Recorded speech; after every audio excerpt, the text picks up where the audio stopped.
Greetings and welcome to the Wednesday edition of Runescape Weekly. Thank you for the follow, Magic Fork, and also, yes, David, this is the remix of the, I believe it was a Runefest track they played for us.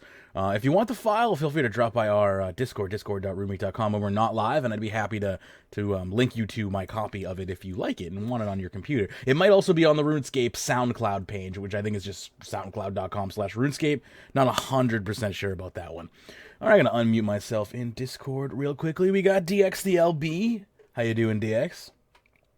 I'm doing good, thank you, Mage. Wow, what a funky template you got there. Yeah, I like it. Well Hampshire's done. been Good busy. on you, Hampshire. Yep. Hampshire. Because I knew it was Hampshire the moment I saw that template. It had to be him. He's the man. Everything here is completely untested. I had to rebuild the entire layout to get it to look like this, so I have no idea if any of the alerts work or if, I mean, I've tested it locally, of course, but this is the first actual live stream we've had with this layout, so...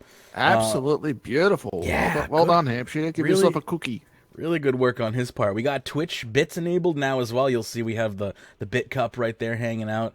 So anyone who, I believe anyone who follows us or donates via bits, that cup should activate. I could do some testing here to make sure things are actually functioning. Really? I thought they were like painkillers or something, and they just fill it up with water every time someone donates. So they can actually have some. We'll empty the jar and we'll do a quick follow and make sure it's functioning. Yeah, okay, yep. It does look like it is mostly functioning. I will do one more test here. And yep, looks like it works. Sounds aren't working, but that doesn't bother me too much at the moment. We'll work on it. Progress is being made. I was wondering why there was a glass on that template. Yep, and the layout is now gorgeous. I know. We also have returning champion Pernasius joining us for the first time in a while. How you doing, Pern? Not too bad. G'day all. I do want to apologise to everyone. The last 3 weeks that the show hasn't been on. I announced earlier that I was going to be here, and it caused all sorts of chaos for Mage, and I don't think that's your fault. Cancelled the show 3 times in a row. So I didn't say anything this time until he was all ready to go. Yeah, he's been hiding in the background waiting. He's been doing an just to make sure. Yeah, the Friday show. I reckon I'm cursed because the Friday show I'm coming on, and everyone's going, "Oh, you're going to be on this week?" Yep, I'm feeling okay. I'm going to be on, and then something's always happened. I think last week. Well, was you'll the see worst we have the bit cup right. And it was just right, effort, I'm out of here. And he's gone. I'm going, was he serious? Did he really break his monitor? And Yes! I waited, and I'm going, yep, he's not coming back. I think he really did. Oh, you know what? While we're still in the pre-show, I can take a picture of what my monitor looks like right now, and I'll post it in our Discord. I literally just put some duct tape on it, and it's being held back together. It's slightly. It's been held together on hopes and dreams. It's slightly you can't, because of the exposure level. It's really dark in my room, in this room right now, but I'm gonna send this over to the Discord channel real quick. It's tilted diagonal, and that's not because I've tilted it diagonal or because it even has the ability to go sideways. It's because the monitor is falling out of the bezel, which is whatever. It still works. You just tilt your head slightly to the left, and everything's fine. I still have the bezel. The bezel didn't break. It just popped out. And oh gosh, dang it! I'm signed out of Discord on my phone, so never mind. I'll get it up later. But what about the picture? that's what I mean. God damn it! Fell for it. I was actually. I let that one go. I didn't. We know. Congrats to Pern to return after 2 months. It has been a while, and it's mostly not been his fault. So. No, the last 3 haven't, but no, I've just a lot of issues with my back and such again. So I haven't even made any videos on my channel. I just haven't felt like doing anything. I've been coming on, just jumping in and doing some skilling and some Slayer, and been doing a bit of bossing actually, just to get my head out of things. And when you're concentrating on the bosses and such, you're not thinking about anything else. Sure. Yes. I did manage to get the Dungeoneering pet. Oh yeah. Hey. Yes. Nice. Guess you won't be joining me on any more Dungeoneering streams. No. No. I was you've got to build Rhiannon 26 times or Oh, that's something like true. that. Yeah, So, for trim. yeah. Yeah, it's a trimmed one, but I thought I'll just, occasionally as I start filling up, and when there's a couple left, I'll just go and knock off the rest of them. And Cool. I was just running a few rooms for that, and I go, "What's that in my inventory? I don't recognize that." And I see all these grats. I'm going, "What? Oh, it's the pet."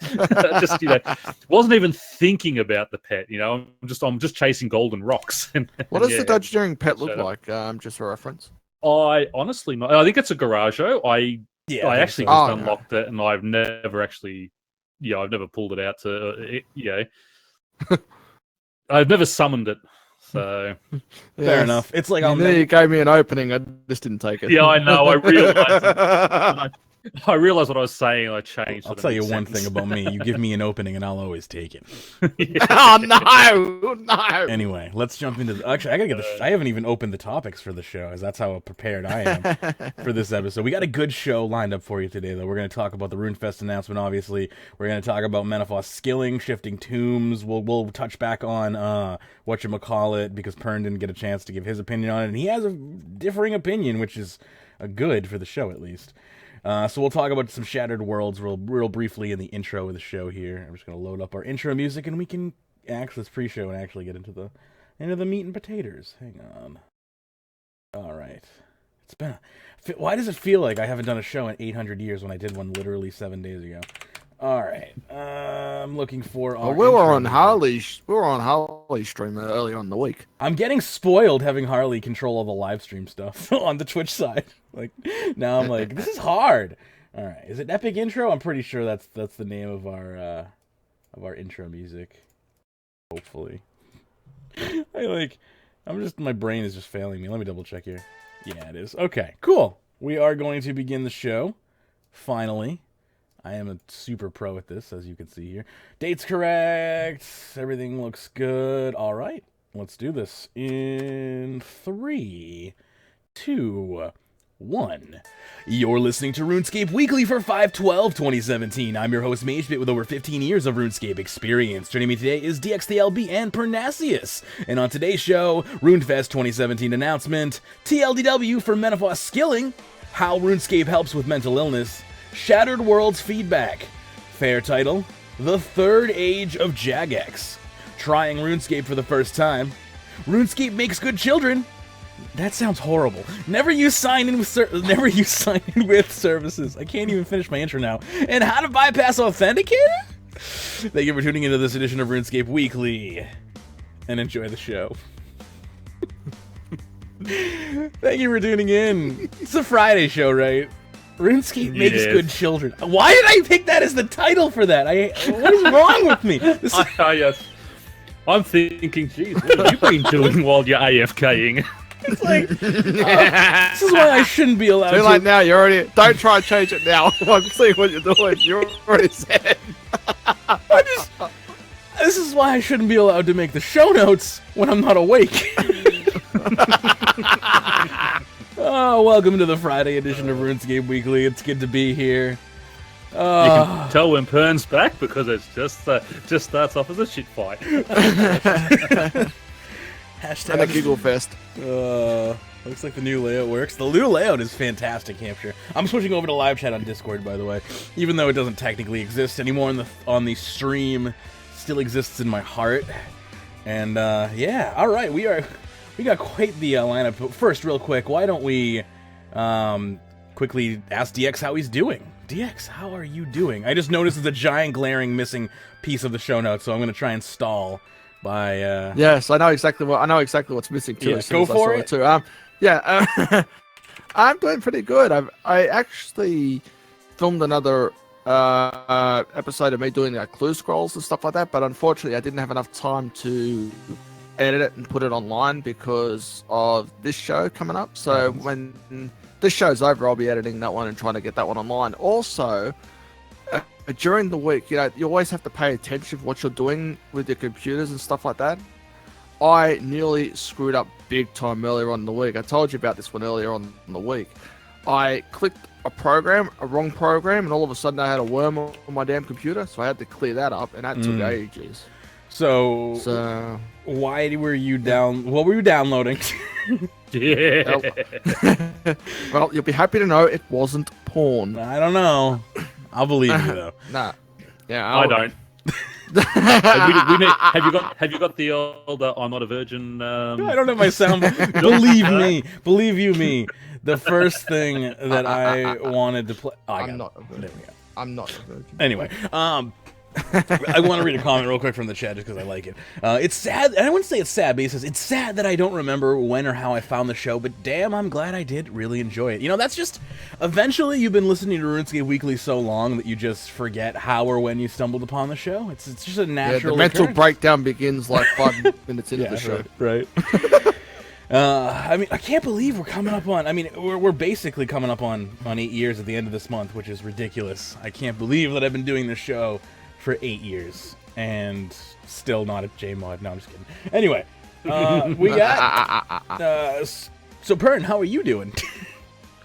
Yeah, not too bad. As I was saying earlier, just a lot of issues with the back again. So I'll be going back into hospital, and the insurance company's stuffing me around. They were supposed to tell me about a week and a half ago if they've approved it, and I rang them and they said, oh, you know, it's gone back for review. It'll be another 4 to 6 weeks before we'll give you an answer. So I'm sort of in limbo there at the moment. Short hours at work and just not sleeping properly again. So I'm existing on, maybe 2 or 3 hours sleep a night. So just haven't really been up for anything. So I basically come home, I either watch a bit of TV or I jump in here. I'm not making videos or anything at the moment. I'm just doing my bossing and my Slayer and just AFK skills, basically. Not really talking a lot either. And, if I'll answer, obviously, if someone's speaking to me, but I'm not sort of starting any conversations or anything. So yeah, I mean, in that, I'm sure people understand. It's like when you're in constant chronic pain, like this goes like for anyone really. It's like it's really hard to like build up, especially if you're doing something creative that really requires passion. Yes. It's extremely hard to make a video when you're when you hate your life. Like it's just it's really, really hard. Like I'm sure people understand that though. Yeah, and it's especially with some of the updates that have been out lately, it's been sort of very lackluster to me. And it's just they're saving all the good stuff. Going, I hope so. Because, I hope so too. I have to tell myself that. Stuff. Yeah, I just look at the stuff and I'm reading it and I'm going, I just have no enthusiasm to read this at the moment. And like we've got the fair come out. I thought, that's okay. Right in the middle of the fair, they bring out this mine thing, and it's like, seriously, you're doing 2 of these special event things at the same time? I mean, surely you knew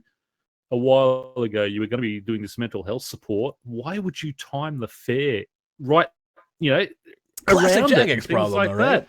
Like they always like, over event us. They did the same thing last year around like the exactly yeah. Yeah, and it's like just I don't mind these, and like this is the third of these cookie cutter events we've had this year already. I mean, it's just like. And does that bother you that they're not creating like different styles of MTX? I would rather if they're they've told us, okay, we're sort of cutting back on your updates. We're going to do those 3 expansions a year, which I still think I'm still worried about that they've bitten off more than they can chew in trying to do 3 at once and getting them out on time. I mean, it's a brand new thing for them. I think they should have tried 1, maybe 2 at most, and seen how they went. But aside from that, it's like that's fine. That's what you want to do. That's what you've told us to do. You don't need to bring something out every single week.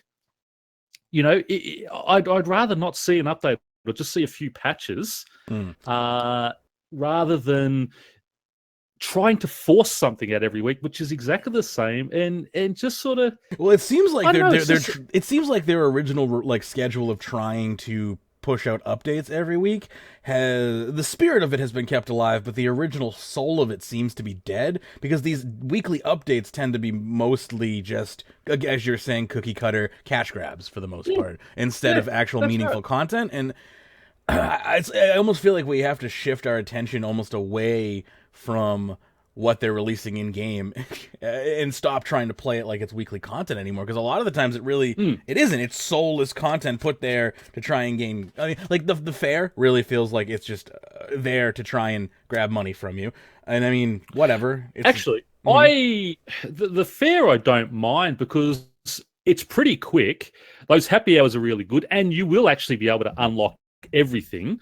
It's there for 4 weeks, and you should be able to. If you can show up, hours, for the designated happy hours each day, you're fine. Yeah. But I don't know many people who one can happy do hour that. and you're 100, you'll get everything unlocked. I don't know many people who can say, sorry, but, I have to be gone for an hour at 5 p.m. I don't know many people who can do that. Yeah. For me, it's 7 p.m., which is not a great time, or 1 a.m. Yeah, I know. For me, but that's fine. It's either when I'm sleeping, when I'm working, or one of them is like right around when I would be having dinner. But again, then I'm generally doing other things and I forget. I keep forgetting. But the other thing about that is, I mean, the items are actually really cheap already on the GE. So if you do want all those tokens, you're not spending a whole lot of money just with your in-game gold to do those. So that doesn't bother me so much. And I mean, the mine thing is okay because those tokens just show up as you play. You don't have to run off and do anything special. But it's just like, I think they've just, they've just got it in their head that everyone, we've always had weekly updates, so they feel they have to give us something every week, or people will complain. That's supposed to die, I think it's though, put right? them. Go ahead. I'll let you finish. Sorry? Yeah, I mean, they told us, this is probably won't be happening, but I think they still feel obligated, so they're just trying to push things out, and I think it's it's not great stuff, and I think it's just hurting the game. And, my understanding, and I think there's a lot of truth to the fact where they say like, yeah, we're gonna stop with the weekly updates, but then they kind of feel obligated because exactly. I do kind of agree with that statement, but I think their overarching plan, and who's to say this is actually going to work or not, but I believe their plan was like, yeah, we're gonna continue your regular updates. If you remember at RuneFest, they said we're gonna continue the regular updates for the first half of the year, then in June we're gonna begin the expansions, and that's gonna be the end of weekly updates, and it's going to switch to this like monthly expansion model. The thing about that is it still sounds like within expansions they have weekly breakdowns of updates for those expansions, so it doesn't really sound like anything has majorly changed. It really just sounds like the system has gotten a fresh a fresh coat of paint, really. But that's it. And I mean, if we had in a month we get one decent. So, say we're going to have a quest this month or something like that. They're just patch notes the other 3 weeks.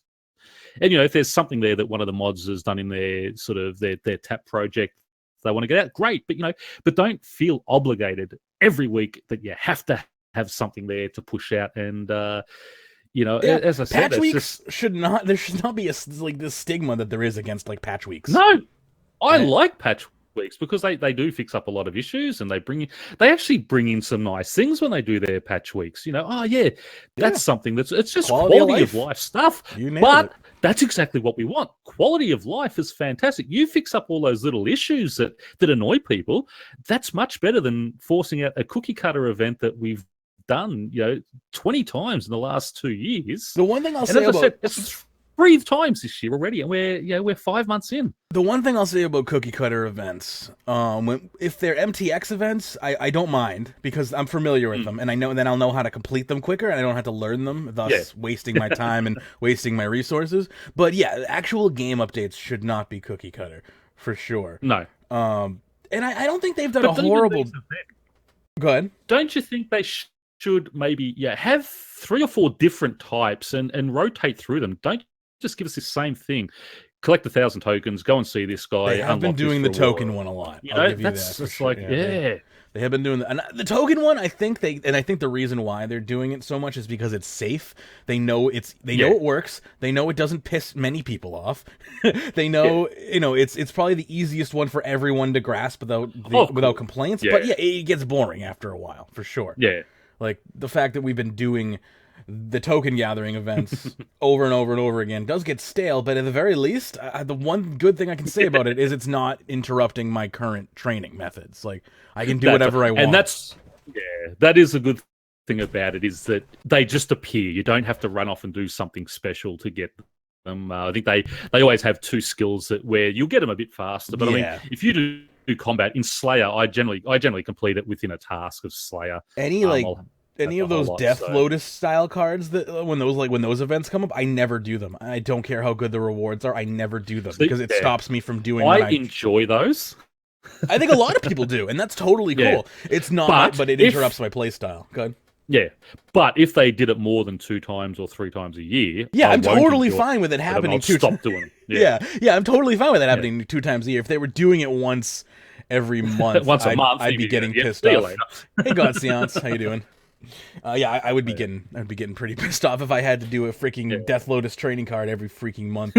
But even so, the Walk Like a Zombie event, I completely ignored, despite the fact that I wanted those rewards, but I didn't want to do the card, so I sacrificed there, big time. Oh no, I made sure I did that one because I really wanted that. I love zombies, so Yeah, I you really wanted to unlock that bite one. somebody. Oh, I was biting a lot of people. Yeah, while the event was going on, that was. What about in It was game? funny. There was this guy who kept logging out, and he just logged back in on the same world, so I'd bite him again, and he was yelling at me, "Stop doing that!" And he'd log out and he'd log back in, and I'd just bite him again. So that was fun. I was just being an ass to him, but you know. All right, so have we done the PSAs? I'm completely lost here. No, we haven't. No, sorry. All right, I just went no, off that's my fine. rant, so That's fine. that's what happens when you haven't spoken to me for 2 months. I'll just let everything loose. Right. So anyway, Danny, shut up. It's Pernasius, proven. Shut up. And It's proven any show that Pern's on the show becomes like an hour longer than it would be without you. So I mean, it's just the laws of Pernasius at work here. Go ahead, DX, if you'd like to read us the PSAs, feel free to. All right. The minigame spotlight is currently on Trouble Brewing. The circus is currently located at Gertrude's house. The free Solomon General Store item for May is the Nex Outfit. Happy Hour at the fair, as you know now, is automated. And also, yesterday, Mod Timbo changed the prices of various items on the GE, so you're going to see a different kind of prices that you wouldn't normally see. Like, say, as you'll talk about the fair tokens, those tokens that you get, instead of them being like 20 mil supposedly on the GE, they're now down to about 100k. They did a Literally manual on the adjustment. GE, not just manual adjustment, yeah.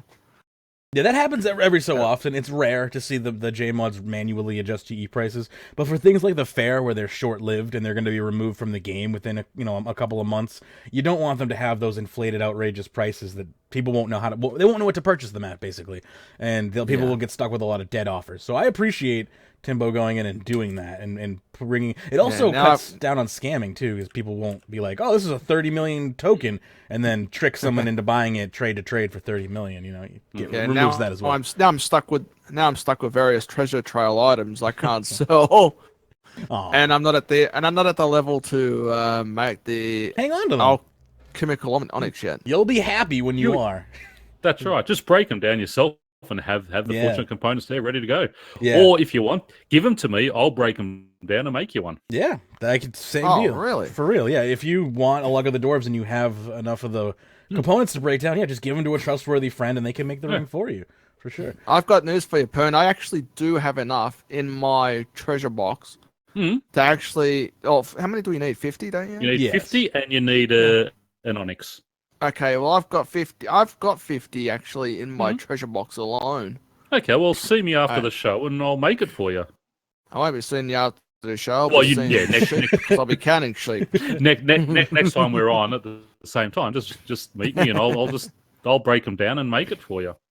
Cool. All right, now make sure I have. Look at this friendship happening live on the show. So nice to see. All right, real quick. I'm going to jump into the topics here. We got an announcement to bring up here. RuneFest, save the date, September 23rd. It's here. RuneFest 2017 is officially on and kicks off on September 23rd at the Battersea Evolution in London, UK. Again, another RuneFest in London. Someday. Battersea was the same place I had it last time, wasn't it? Yes. I think so, yeah.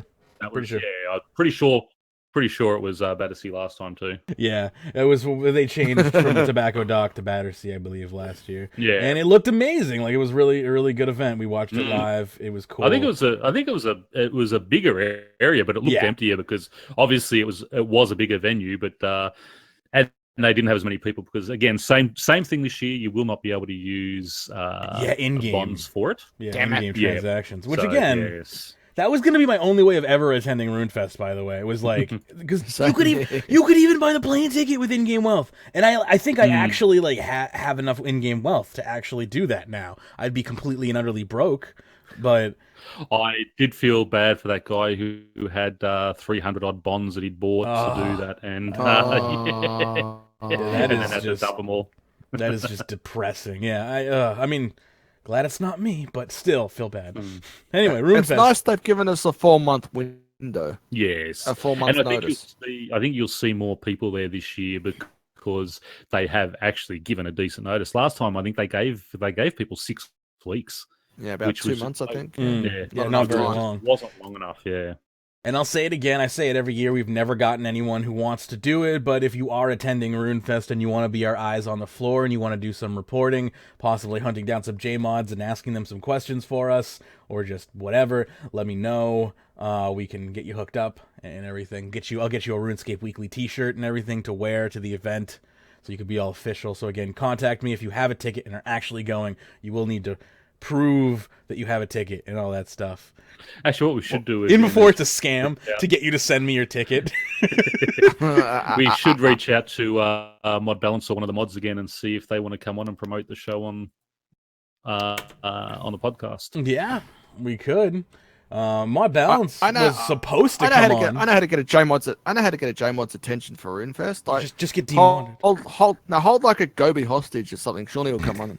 No. I mean, we just have to. I mean, Mod Balance. Last time I spoke to him, and it's probably my fault we haven't, because last time I spoke to him, we were going to get together sort of towards the end of January, early February, and I think that was about the time I was starting to go through with I was getting things, and I just hadn't gotten around to. He contacted us literally like last week, but I just I wasn't able to facilitate. I was not home. I was out doing stuff. I was like, PM me the details. He never PM'd me, because apparently on Discord you have to be friends first. So he friended me, and then I got the friend request like 8 hours later, accepted the friend request, but it was far too late at that point, so that died. So then I put Harley in charge, and he hasn't answered Harley. So we're trying, but I'm not good at tracking down. I don't want to harass them, like there's a fine line between journalism and harassment, and I'm afraid to cross it. So, hey, how does the RuneScape Weekly shirt look anyway, Mage? Have you got one? No, it doesn't exist. I would make one. I would team up with some people and make one. I was gonna say, if you're gonna make one, you're gonna have to take like sewing lessons and stuff like that. I think I would work with the design Hampshire created, and then work with a t-shirt company to try and print something. But if there's embroidery or something, if there's anyone out there, I'd probably just use like Vistaprint or something. Or I think we've used other, like we had that Colton made us that shirt, the straight out of Lumbridge shirt. That shirt came out wonderful. I'd like to know which venue he used. It feels great too, like wearing it. It's silky soft, and like the material's great. It's gone through many washes, colors haven't run. Like it's super great shirt. So I might ask him what he used to make that shirt and use that service if it's not like $1 million a shirt. But it was great. It even came with like a wooden like tag on it and everything. Like, the shirt was like super high quality. So I'm expecting to not be able to afford whoever he used. But I also use Vistaprint for like personal business stuff, so I'll probably just use Vistaprint. Anyway, why don't like RuneScape Weekly business cards or something? I have my Venki Network security business cards. I would make RuneScape Weekly business cards if I was going to RuneFest, but I'm not. So let's move along. Let's jump into the TLDW for this week. More talk about Menaphos on the skilling topic this time. And I have to say, first of all, has everyone had a chance to watch this or have a basic idea of what's going on here? Anyone going into this blind? Any fresh Unfortunately, reactions? I had to babysit my niece, so I wasn't able to watch this one. But okay. No problems. Yeah. Blind reactions are always appreciated. I have watched some of this. I zoned out a little bit because I wasn't that thrilled. But let's go through it here. I must say, much the same. I watched a bit of it and go, yeah, okay. And I was gonna go back to it. I'm like, didn't. Sudwood, here's looking at you, but I'm like really sure I'm gonna be freaking playing World of Warcraft this summer. Like, anyway, I'm sorry. I digress. Let's not take cheap shots here. Let's actually read the information. So first up, Menaphos skilling Q&A. General information. It's obviously being released June 5th, as stated many times before. It will provide somewhere for mid-level players that isn't just a mid-level hub. It's going to be, of course, recommended to have a bunch of skills at level 50, including agility, construction, crafting, divination, dungeoneering, prayer, runecrafting, and thieving, and we'll talk about why later.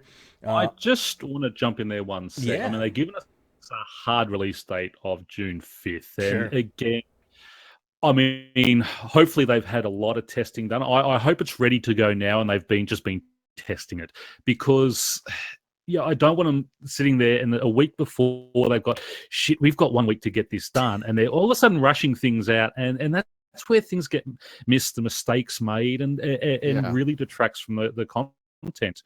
I really hope that they've given themselves plenty of time, done plenty of testing, given it to people who haven't actually worked on it to play through and say, is this understandable? How does this look? And just, I believe that they had some people over, and a friend was one of them who had a bit of a playthrough, but I don't think they actually played through this. I think it was only on old school stuff that they actually got them in for. So I'm hoping that they've had some RS3 players. They have. They've tested Shifting Tombs, and they're going to have a second Shifting Tombs test coming up this week. Actually, you can actually apply if you live in the area and want to come in this coming week coming up. You can come in and try again. Yeah, and I saw them doing the Testing Tombs run through, and it looked quite good. But no skill requirement either. The first one had like a 1.5 billion total skill requirement. This one doesn't have one, so that's pretty cool. If you're a lower level and want to get in there. But yeah, I was not overly impressed with some of the information coming up here, and I don't. And again, a lot of things I think they might be holding a fair bit back as well. So it is a definitely. bit of a surprise. Like which is good. Don't overload us with information. Just give us little hints in that, and you better, as I've always said to my staff, I would prefer you to under promise and over deliver. And I really hope that's exactly how you, as a business, should do things, because then people are pleasantly surprised and think you are way better than you actually are. But on the flip side, as somebody who reports the news, I love having things to speculate and talk about. And when when they only give us when they only skim and give us the skim, I end up giving them, I think, a little bit more of a negative review, because I don't have all the information, and I think that ends up leading to negative press. But, whatever, that's their decision, and I respect it, and I will report on the information that I have, which is lackluster. They just don't like them. Yes, I remember when Nex Outfit come out, and they said, definitely no new weapons, no anything like that, and they bring out the new weapons. And I almost quit over that. Just say... Like, for real. Yeah, and I don't blame you, because that's not misinformation. That's just out and out lying. Just say we're not gonna give you anything. That's up for you to discover. And then the first person who gets that drop, bang. I don't know why they thought it was cool to pull a Sean Murray like that. It's proven fact that lying does not get you anywhere in the games industry. So that actually disappointed me when they did that. It was a minor lie, but the point being, it's not healthy to do stuff like that. It's really not. And I still have lost respect for Moderamen to a degree, and I understand that he was acting under order, like that's what he was told to do. But if I was in that position, I would straight up have been like, no, I'm not doing that. Sorry. But I would literally say, we're not going to give out information. Yeah, it's up to you to exactly. To find out. I would you'll have to have somebody else on that Q&A, because I will tell them. I'm not going to lie for you, basically. Anyway, so also let's continue on here. So it's going to provide, of course, a mid-level. It's a mid-level hub of people, which is not a bad thing. For Varrock is kind of dead and old, and we need a new kind of fresh area for mid-level players. That's not why I'm saying I do like that, because people who, maybe people who have finished and they might want to start a new account and go through and start building up. This gives them something exciting to work for and things like that. And it might help bring new players in, because, I mean, Yes, I'm Max, but when you have a look at it, yeah, I think It'd it be was good for only new about- Iron Man characters of veteran Yeah, players, of exactly course. right. And there Just a are different a way lot to of play the people game. who aren't out there, so Sure. you know, just to give them something to aim for. I would say the majority end level stuff all the time. All right, I have a challenge for everyone. After the first week, maybe even the first month of Menaphos' release, go there 30 days later and walk around and see what type of people you see there. Pick a busy world, pick a world with at least like 1,000 people on it, of course. And if you see a bunch of like level like 80 to 120s running around, then this is successful. It's done what it's supposed to do. It's congregated mid-level players to a place. There's only going to be 2 worlds with over 1,000 people on it. One of them is World 2, where everybody hangs out in the GE. Sure, and there will be a GE here, so that again is fine. I mean, talk about the main GE in Varrock.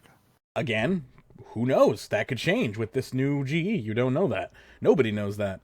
So, again, if this new GE has got a bunch of mid-levels hanging out at it, and the Varrock GE's only got a bunch of low-levels and a few sparse, mid-levels hanging out at it, then Menaphos has effectively done what it is set out to do. So, again, there's going to be a 5% XP boost for skills within the city for 2 months to try and attract people to it. But, of course, even a 5% boost for people 90-plus in skills that are available here. Uh-huh. That's excellent. And also, especially if they've got a skilling outfit or I they're part of a clan and they all get together down there. I believe some of these skills will be decent even for high-level player training, just because of the way or where they are located or something. They haven't given us the details as to why yet, but these will be even appealing to some of the higher-level players, like in the 90s-ish. I can't guarantee it will be AFK, but hey. It's out there, at least. So as far as standard city content goes, you got the Menaphos Lodestone, which they've promised us. They did mention the Lodestone would be further away from a bank compared to something like Prifddinas, or even the Prifddinas Grand Exchange, so maybe something more akin to the Varrock or Edgeville Lodestone. And I hope you don't just click on it to unlock it. I want a charge for it. It won't happen. Any new Lodestone should be coming in now. I'm totally there. I know. Totally agree. But yeah, they won't do it, but... Yeah, totally wish I didn't unplug my headset. I really think they shot themselves in the foot on the original Lodestone. They've not having a charge. They've written themselves into a corner, mechanically speaking. Like that's right. But the thing is, okay, we've done it with those, but any new area now, the king of the area, Hyper Lodestones wants this type of thing. You have to. A quick retcon. Here's the easiest retcon in the world.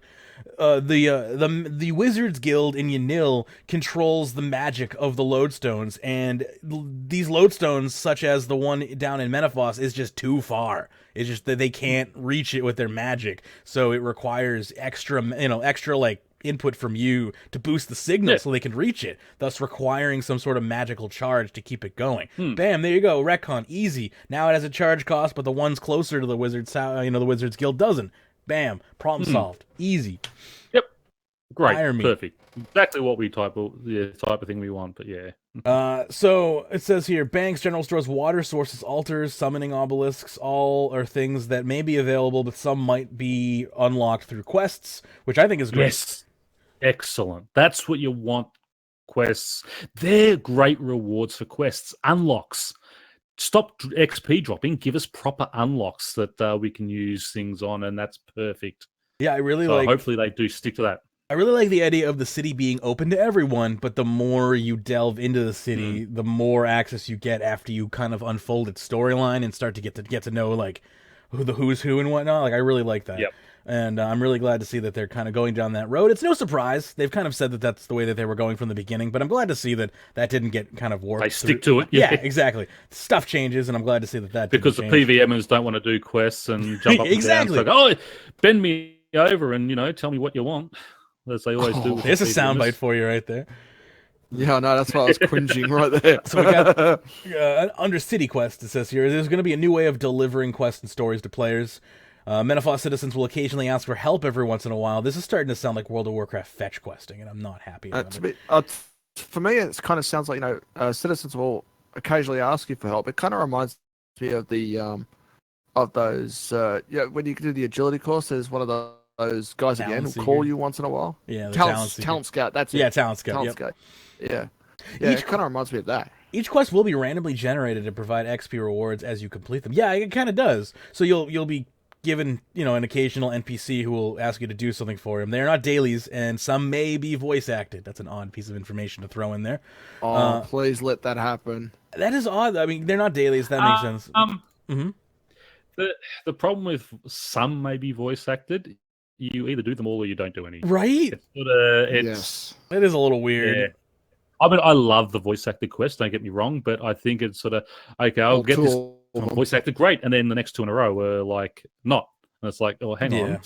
It was great. It was like a new age of RuneScape all of a sudden. I think when we did the quest for the Wizards Guild history, the Wizards Tower, when you got to see the first stage tower and everything, and that quest was all voice acted and amazing, and it was so good. And then another quest came out a couple months later, and there was no voice acting, and I immediately hated that quest. I didn't hate it, but I was oh yeah, don't do that. Don't release voice acting and then not, because it's just I'd rather have never known than loved and lost. Anyway, they talk about some overworld skilling here. We have the Acadia tree, which is level 47, fire making, I guess, and woodcutting perhaps. There's the pickpocketing stall at 47, thieving, desert stole, which is a fish, a catfish, and a bellfish, requiring levels 52, 60, and 72 respectively. Concentrated sandstone, which is going to work in the living rock caverns, which is kind of interesting. So that'll make sandstone a lot better. And a plover, which is a level 50 hunter creature. So I don't like the idea of having concentrated sandstone, because under normal circumstances, the sandstone you get, there's a limit in how much you can actually get. So this is unlimited, is that right? That's a different kind of sandstone. All right, so it's different kind. This is the sandstone that's in the desert. The thing that people power mine, the granite, it's going to be like that. Yeah, it's going to be like granite. Yeah, exactly. And they should have just called it concentrated granite. It's not I was going to sandstone. say, why didn't they just call it concentrated granite? Because calling it concentrated sandstone gives me the impression that it's going to be like the sandstones. Yeah, it's not that like are at Uglog and Sophanum. You know what? I completely agree with that, because initially that's what I thought. When I saw concentrated sandstone, I'm like, are they talking about the same as red sandstone and crystal sandstone? It can't be. That would be insane. And then they were like, oh yeah, it's going to be just like the granite. I'm like, well then don't call it. Then call it granite, not sandstone. Yeah. So yeah, I completely understand where you're coming from, DX. But they just badly named it. The notes down here have plover crossed out at 50 and rewritten in as 73. So it's very well possible that the hunter creature may be 73 and not level 50, or it has a variant at 73. I don't 100% know here. It says here that Arcadia logs will be best woodcutting method and can be crystallized, probably because they can be crystallized. Concentrated sandstone, similar to gold in the living rock caverns. Left click to drop sandstone and granite. Will go inactive and active throughout Menaphos, just like the living rock caverns. Plover birds phase out red salamanders, but they will still have their place. Amongst who? We don't know. Bots, probably. Camouflage outfit is the elite skilling outfit that we saw in Treasure Hunter last year. That's going to be released alongside Menaphos, allowing players to unlock it through Invention. Obtain the fragments to create all 3 outfits and combine them into the final outfit, and it should take you between 45 and 70 hours, depending on your level. Higher chance to receive fragments in Shifting Tombs. So there, another outfit being released, the camouflage outfit. Doesn't do me much good at 120 thieving already, but I'm glad to see another outfit hit the game for sure. Although, if you do like your elite clue scrolls and such, they're great to chuck on while you're doing that. And really, what does the camouflage outfit do for clue scrolls? It just extends. Well, no, it extends your thieving time longer and can give double. Oh, okay. So if you getting clue scrolls from Kadaran elves and stuff like that, gotcha. Hang on, don't the exoskeletons do the same thing? The exoskeleton outfit. The boost confers. This boosts drops and it lasts a bit longer. So it's an extension on the exoskeleton. If you have the exoskeleton, you're good. If you have that and the exoskeleton, you're even better. And you'd wear the elite outfit because it always stacks the boost, I believe. So there you go. Other information: skilling pets can be obtained through the skilling content, including Shifting Tombs. There will be no fairy rings, and there are potential new clue scroll scans in the area.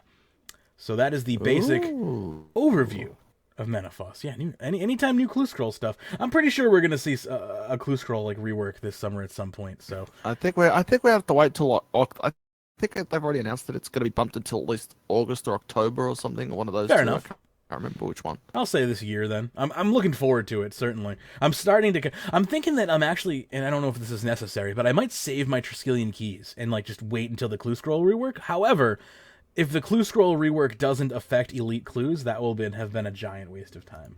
So I'm not 100% sure if I'm going to do that or not, because I think just did my 25. I had 25 of the Triskelion keys. I've just done them all. Damn, I've only got 1 3/4. I've got 2. Actually, sorry, I can't say 1 3/4 because they're in 3, so I've got 1 2/3. All right, let's move along here to shifting tombs real quick. The general information includes a high-risk versus high-reward activity. For 5 minutes, you'll plunder tombs and complete objectives to earn rewards. This is not a D&D, but more similar to a minigame. So this is the first time they've kind of released, or at least called something a minigame and released it. I would argue that Shattered World is a minigame, but we'll get there. We're going to talk about Shattered Worlds coming up in a minute here.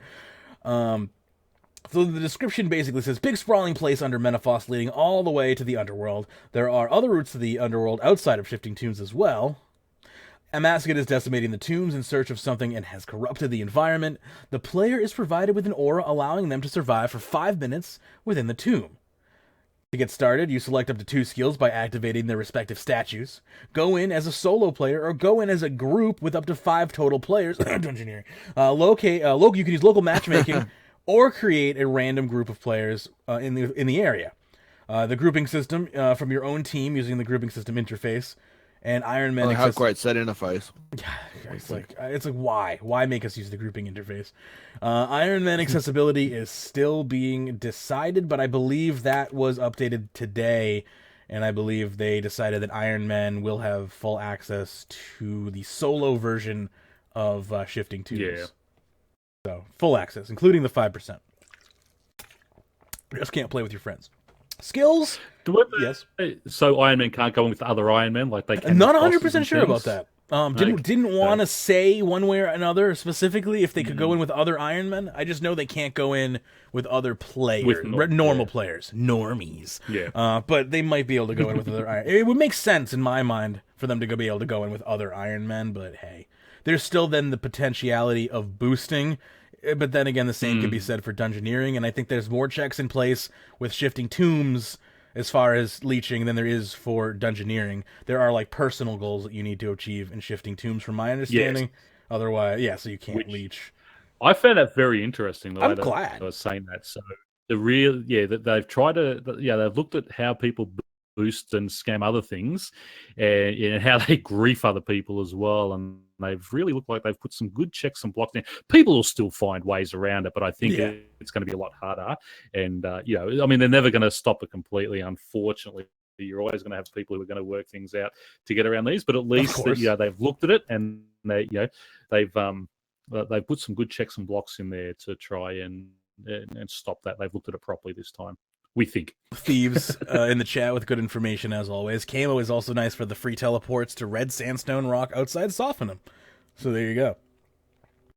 Let's see here. Of course, that also requires elite desert tasks, I believe, to mine that sandstone, for anyone who's wondering. Yes. We'd like to know what the risk factor is. Doesn't sound like there is one to me. So what is the risk factor here? They say high risk, high reward. They say you have 5 minutes. My understanding here is if you don't make it out, go ahead, Baron. I'll let you. Yeah.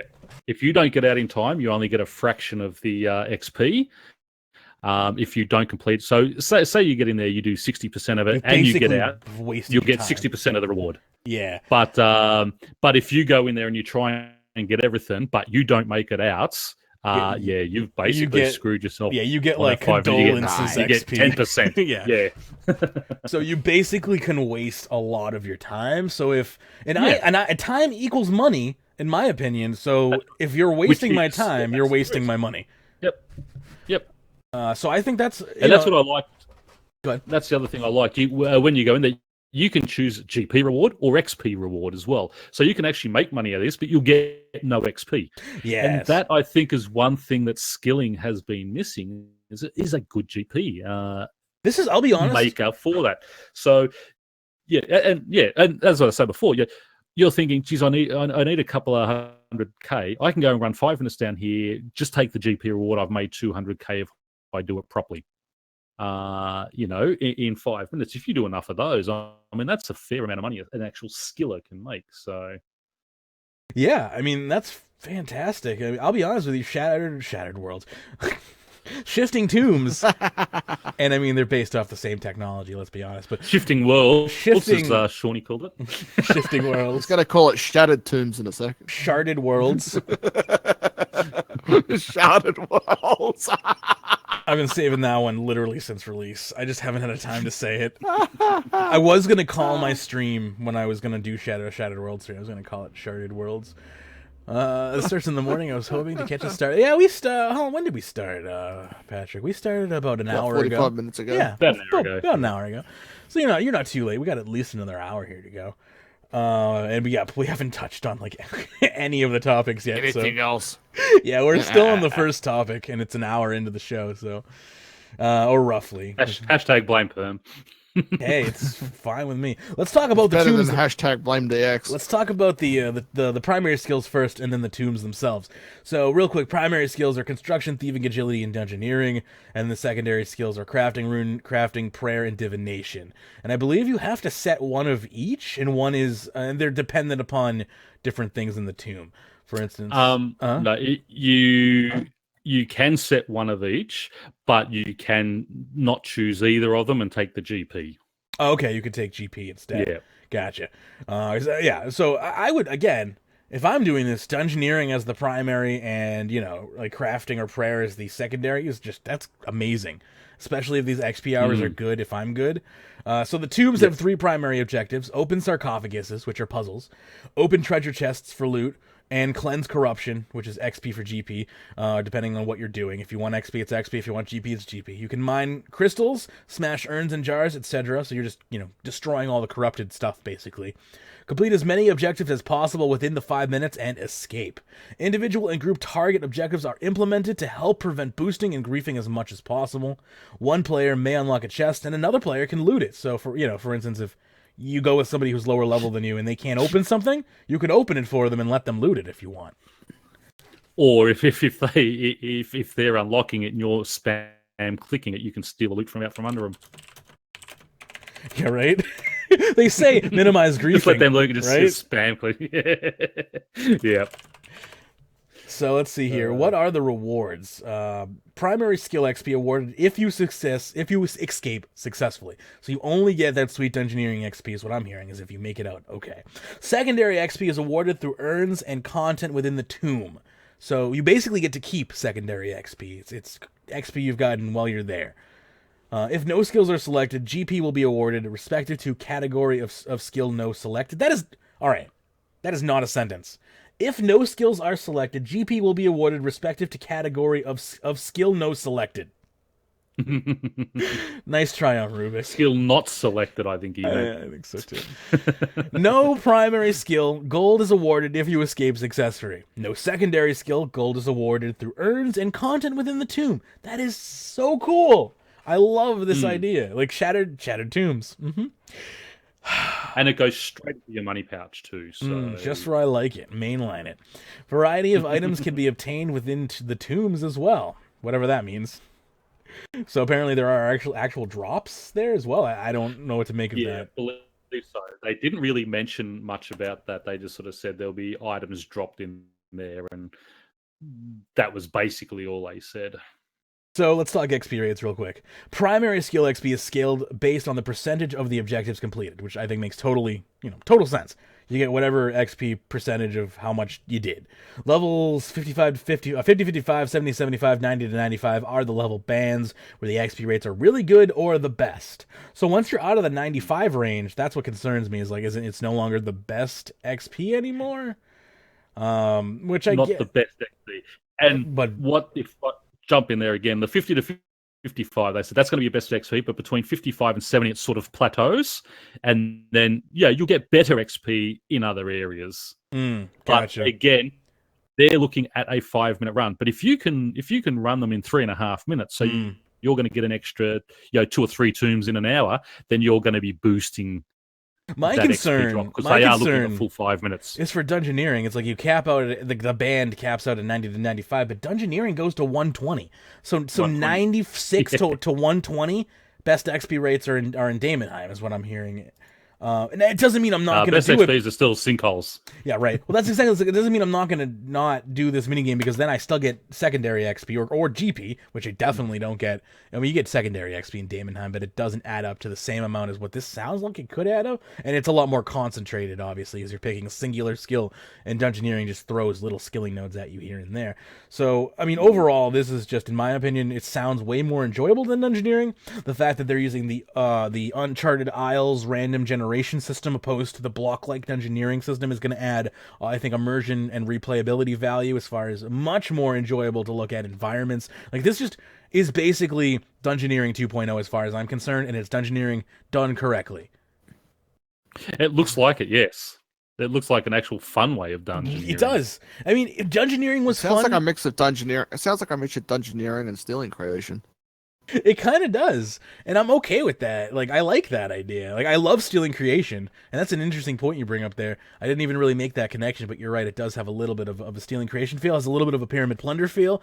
Like, it feels like they borrowed the best of a lot of mini games that they already have, and kind of just were able to meld them into an interesting situation here that provides a unique experience that we may have not ever really had in the game before, and that's hard to say in 2017. So if they've actually pulled this off, as good as this looks on paper, I will be pleasantly surprised with this portion of Menaphos.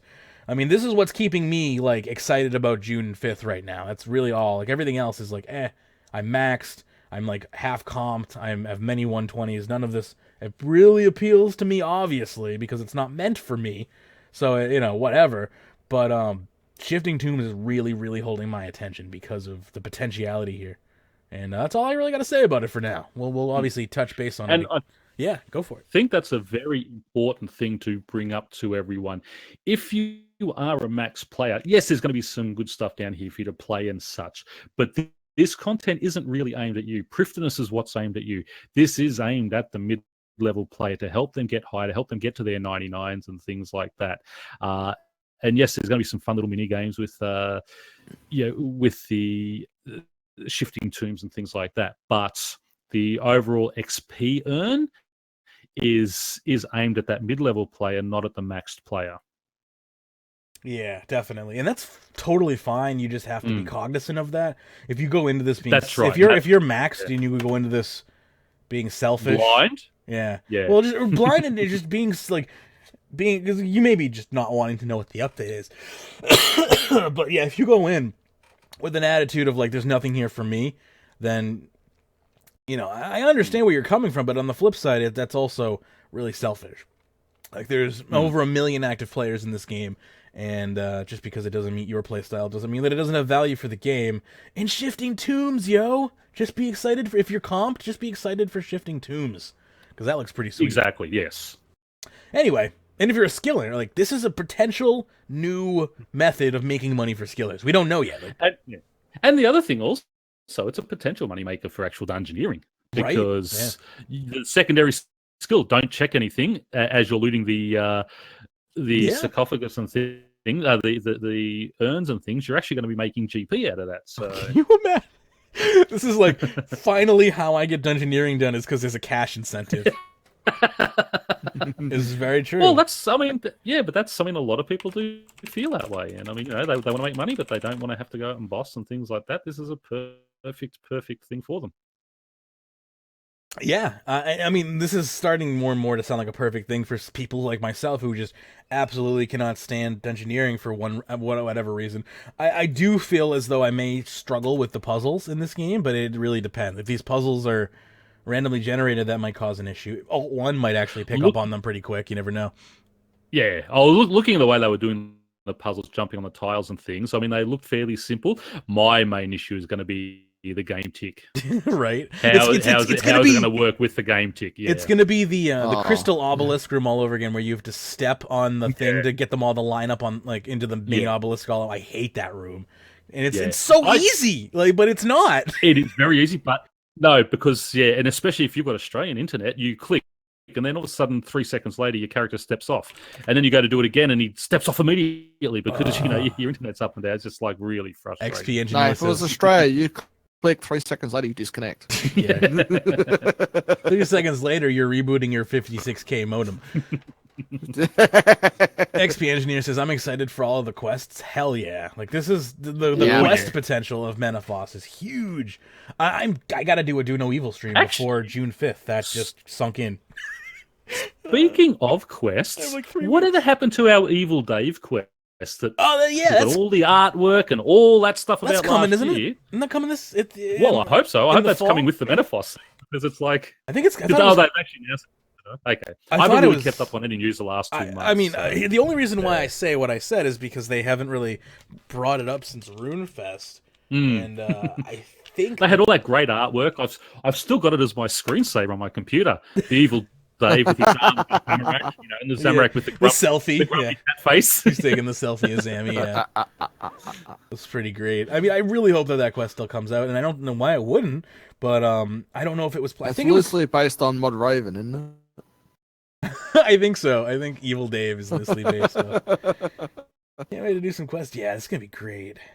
Let's continue on here. Where am I? I have lost my place. Rewards. Let's talk rewards. Did we talk rewards already? I think we already talked rewards. No, I think we're pretty much done. We're up to the special, the Rune. This is garbage. Get out of my life. That's a placeholder. Shut up. People are so silly. People were expecting the soul altar. If the soul altar, I think. Yes, go ahead. No, I was just going to say, I would have thought initially this would have been the perfect place for the soul altar, being that it is a mid-level area. I don't think. Here's how sure I am sure that it is not the soul altar. I am so sure that it is not the soul altar that if it is the soul altar, I will use shifting tombs to get 120 dungeoneering live. I will do the entire thing live. All right, maybe we should watch Shawnee's patch teasers coming up today because he's going to be showing off. Everyone's showing off what's coming up, and also something special afterwards. No, just everyone flood the official RuneScape Twitter that Magebit has said this, so they'll just put the soul altar in just to screw him over. I mean, the only reason I say that I'm 115. Like I only need 5 levels. It wouldn't be that bad. I'm still ahead of you in dungeoneering. I don't believe. I hate dungeoneering, DX. So do I, but I'm still doing it. What's your what's your total XP? And dungeoneering as well. Sorry, go on. I almost have 1.3 billion total XP. I don't want to hear about dungeoneering. Speaking of total XP, did you get your email off Jagex about how much XP you went for the month last month? Yeah, it was about 64 million. 64 mil. Oh, yeah, I had 52 mil. I thought I did 52 mil. That's disgusting. It's all cooking for me. Like that's what's scary. There's one skill. Like I love it because it's like you gain 60 million experience and 0 levels and 0 quest points. It's like, what are you talking about? There's plenty of virtual levels in there. It always makes me feel like I'm not good enough when I see the zeros next to those, even though there's nothing I can do. Anyway, so that is a Magebit guarantee. And for those of you who've been around long enough, you know how much those are worth. Speaking of, I do have to make another announcement here that I'm just thinking of mid-show. And I wish Fatty was here because I need to know exactly how he wants it broken down. We got a very generous donation from Fatty, 420 in our clan. And we're running a Slayer clan competition to end all clan competitions. This clan competition has a 50 million gold pot. And it hasn't started yet because I didn't do a Wednesday show. But the goal here, I'm actually going to start the competition right now. I said I would start it on the show. There's 50 million total pot, and the first 3 places are going to win. So I believe, what does the math break down to there then? So 30, it's like 20, 10. 30, 20, 10. Is that how you want to do it? Sorry. No, that's wrong. If it's 50 million. So it's 30, you want 10, 25, 15, 10. 25, 15, 10. Okay. So, skill of the month. And this is May to June. Is the clan owner allowed to compete? Compete? Go into that one? Compete in that one? Ask Fatty. I don't know. He's paying for it. No, when it's for the show, I won't ever take a surprise from the show I wanted out to the This listeners. is literally going to start this afternoon. It will start at 1 p.m. Game time, which is +1 UTC. So I guess it'll start +1 game time. And it will end on the 12th of next month. So a little bit after Menaphos has already come out. Give people a chance to try the new content. And we'll set this as Slayer. Okay, now. There we go. So from the 12th of May to the 12th of June, starting literally this afternoon, you have to be in the clan to be a participant in this competition. If you want to win 25 million, 15 million, or 10 million GP, you can do that. And you can see myself, Magebit, DX. There's plenty of people out there and plenty of listeners who can recruit. So just see one of them. Yes, indeed. This start date cannot be... Yeah, except for Pern and myself, we'll probably be going to bed shortly because it's really, really late at the moment here in Australia. Don't worry, and I will not be competing at all, really, until Menaphos comes out. I am so tired. I want to go to bed, but I just can't be bothered getting up, so I'm just going to keep sitting here and talking. Just talk until you fall asleep. Like, it's fine. That's it. That's all right. That's all right. I've already got my impersonation of Panaceus all ready to go. Okay, mate. XP Engineer says, I'm very sure it is the Soul Altar. The Soul Altar is going to be located near the Underworld. XP Engineer, I may be doing some dungeoneering. Yeah. I need to get it done anyway, and you know what? It's a win. It's a win-win for everybody. What? I still want to discover a hidden cave under Prifdinus, and that's where we have to access the Soul Altar through. Oh. See, I thought the Soul Altar would have gone fine in Prif. I think it goes even better in the desert. Just give us the damn Soul Altar. It goes better in the desert. It does go better in the desert. It does go a lot better.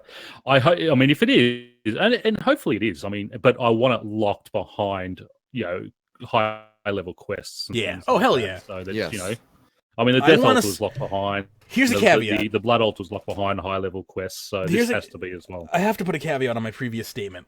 This is on release, of course. Like, if the Soul Altar comes into the game on the 3rd month of the expansion, no dice. No, this is launch. This is the Soul Altar comes on launch.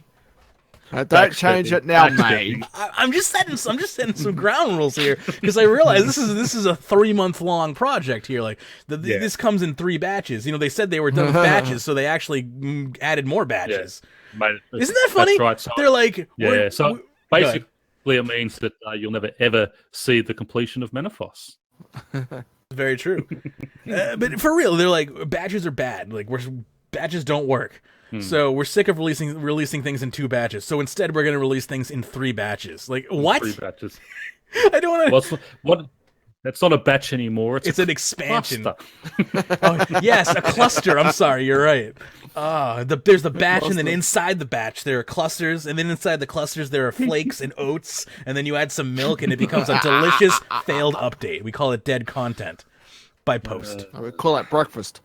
I really hope it's not, because as I said, this year January was a really exciting month with sort of the things like the Guthix Memorial and things like that. I thought there was some really good things with the surprise updates, and then it's sort of, I don't know. They stopped really doing the surprise updates of late. Well, this month they haven't really done. Have they? No, I think they didn't they, at the start of the month? XP Engineer, I'm just teasing them about their terminology.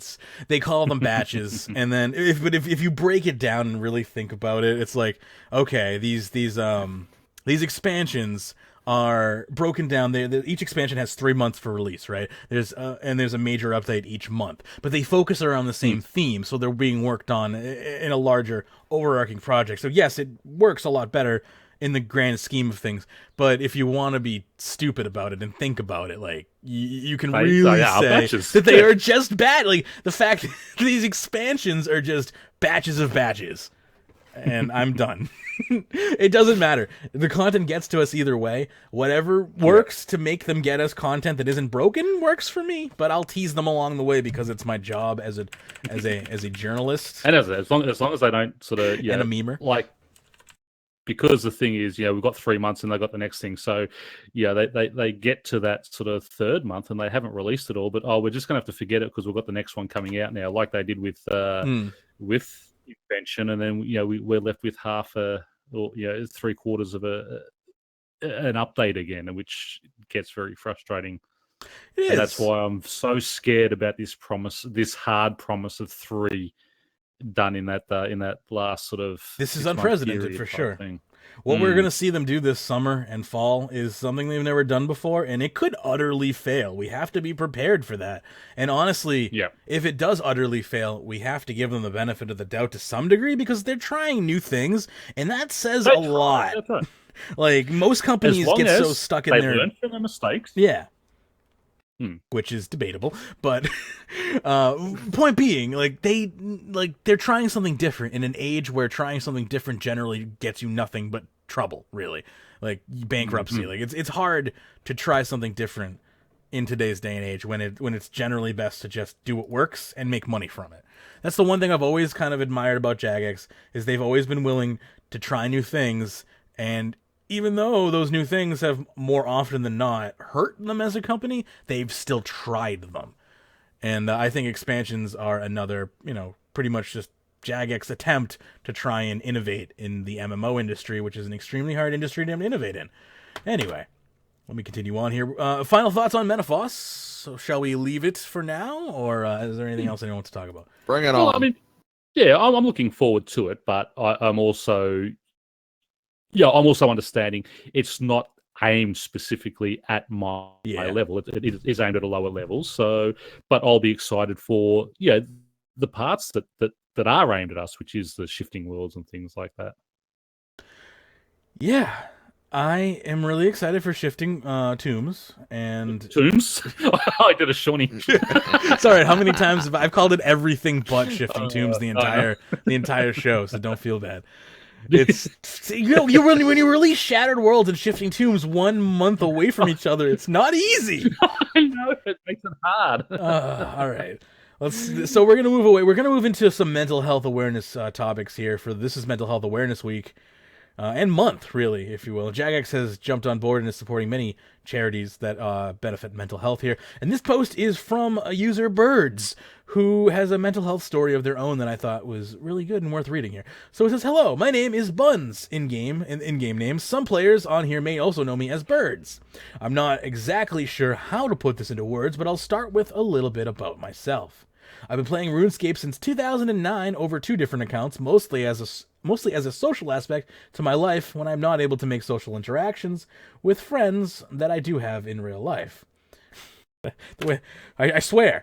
I play the game almost every day since then and enjoy the game a lot. It's one of the few games I keep coming back to. In public school, I was bullied heavily, to the point where I would just sit back and take my public school during recess so people would not see me and engage me. This continued well into the end years of public school, and unfortunately, many people who have experienced this, and there are a lot of us, find it is very difficult to make friends or even trust people with this being constant. It makes my life very difficult. I could not figure out why people hated me so much. What is the point of living if people just hate you? Self-harming became a huge issue for me, and I needed a way to cope as well as keeping my mind at ease and away from hurting myself. Around this time, I started looking for something to pass the time while I was at home or at school, and I stumbled upon RuneScape. It was one of the most engaging games that I had ever played. I made an account and started playing, and by the next year, I became a member. Every day, I'd wait until recess to play. I remembered the teacher letting me into the computer lab so I could play. Eventually, he asked me what I was doing all recess on the computer, and I showed him my account and the different things you could do. He made an account and played with me during recess, and I consider him to be my only friend I had in my younger years. Some years passed, and I was now in the 11th grade and still playing every day with a friend I had met in grade 9. We call him Thomas for privacy reasons. Thomas had a rare form of leukemia that had made it difficult for him to attend classes. The only time I'd get to talk with him was over RuneScape. We always told each other that we would get max capes together, and so we made that our goal. On Friday, April 16th at 10:15 p.m. Eastern Standard Time, Thomas logged out while we were doing cooking in Catherby. This was the last time his account logged in, and that was the last time I would ever see him again. I found out several days later that he passed away in his sleep. He was extremely sick at the time, and his parents had called mine and explained what had happened. This was the most difficult point in my life, and at the time it had left me in a depressive state. The only thing that helped me was RuneScape. I can honestly say it helped me cope with losing my best friend. I am now much older. I still play RuneScape every day and enjoy talking with my clanmates and doing activities in RuneScape. It is one of the few things that makes me happy. It reminds me of Thomas and all the nights we spent playing. Thomas, although you are not here, I'm 96 levels away from a max cape, and I wish you were here to share that experience with me. Jagex, thank you for continuing RuneScape and bringing exciting updates to keep not just me, but everyone who is struggling with mental health issues and anxiety engaged and afloat. To everyone who is struggling, please understand that you are not alone and there is always help. No matter what you do, you have a purpose in life. Thank you, Jagex. So that's deep. JD. And very well written. Yeah, very well written. JD chimes in and says, really sorry for your loss. You're right, though. You're not alone. Yeah. Really big. Really, it's hard to read. I'll tell you that right now, but it's very You're true. the one that has to reach out and say, I need help, though. That's one thing. Yeah, for sure. And, I mean, it seems like this person has no issue with the reaching out for help, but it seems like the response they got from their peers was horrible. And, you know, when I was going through school, I wasn't really bullied profusely or anything, but I was always kind of an outlying, you know, individual. I kind of followed my own drum. I've always been kind of just your typical Aquarius, if you will. But I was bullied all the time until I pretty much said, like, stuff this school. You know, I hated it. yeah, I got bullied by everybody, you know, for no reason, right? I was just like one of those people. yeah, One of kids those are just people that was jerks. just a target. I watched. Yeah, I never got my high school certificate. So if I ever try to go back, I'd be going back for that because that's one thing that I've screwed up on in my life. What's great is about not the getting internet? Not getting a high school certificate. What's great about the internet, though, is these days you could do that from home, like completely. At least in the United States. I don't know how different it is in Australia, but yeah, here, like, because I had a rough high school. Like, I went to like 4 different high schools before I graduated, and you know they had all these different types of programs and stuff. It was pretty interesting. The things that they have available now that they did not have available back then. Like, holy shit! If homeschool like based internet was available when I was this kid, I would have never been in public schools. I hated being around people because yeah, anxiety disorders are real and they can follow you from very, very young. And anyway, really great story. Really hit me personally. I can relate to a lot of this story. Yeah. It's true. I can relate. I I would say can relate to a lot of this as well because of a person's death. Because I think everyone actually found it in 2007. This is the year that I hate the most because it was my birthday, right? And I was supposed to be celebrating my birthday, but instead I found my mother dead. yeah, that's fucking really. And that kind of stuff screws up your head, and it has screwed up my head like 10 Absolutely. years later, and it's still screwed. And that's the thing about mental illness is you can go your whole life without a mental illness, and you can encounter a traumatic event, and it can scar you for the rest of your life. Post-traumatic stress disorder is a real thing. Sorry if that was too deep, though. Sorry if that was too deep. But... Well, you know, on any other day, I might say that that's too deep, but this is Mental Health Awareness Week, and I think, if anything, DX, first of all, thank you for sharing, thank you for having the bravery to say that on a live show, because that's very personal, and but it's also, you know, a very, very poignant thing to bring up at such an important time, because life is a very valuable thing, and it's very easily lost, and, you know, the internet is a place where it seems that, like, all type of interaction with people, like manners and everything that goes along with it, gets thrown out the window the second people step behind a keyboard. And I really wish that, you know, there was something we could do beyond just talking about it here to get people to understand that, like, like, bullying people online, harassing people online is no different than doing it in real life. And I think a lot of people don't make the connection of, like, you wouldn't go up and punch someone in the face IRL, right? But online, it's like you'll say these horrible things about people, and it's like, and you deem that I say certain people deem that completely acceptable, and it's not. And life can be lost because of things like this. So again, I want to thank RuneScape as a company for just taking the opportunity to bring mental health to the forefront of the community. And yeah, I know it's a heavy topic. It probably, you know, the show has gone from laughing to very serious, but hey, this is a talk show, and this is the type of things that you get. You get a mixed bag here. Yeah, Sarah saying, I got bullied from ages 6 to 18 every day at school, both physically and mentally, only recently seeing a therapist. Exactly. So yeah, therapists are great. I see a therapist. I know tons of my friends see therapists, especially when you need like medication and whatnot. You're constantly seeing people, and it's definitely a lifelong struggle. And again, the fact that we're finally getting some recognition, like from the mainstream, is fantastic. It was always kind of like, oh, you're just too weak or whatever. Something's wrong with you. It's like, no, it's an illness, and you can overcome it. You can fight it. You can work with it and around it, but you need the acceptance of other people, which is the hard part.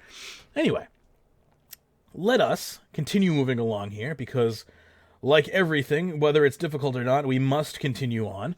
And let's talk about our next topic here, which is Shattered Worlds critique. I saved this one particularly for you, Pern, so I'm glad you haven't fallen asleep on us here yet.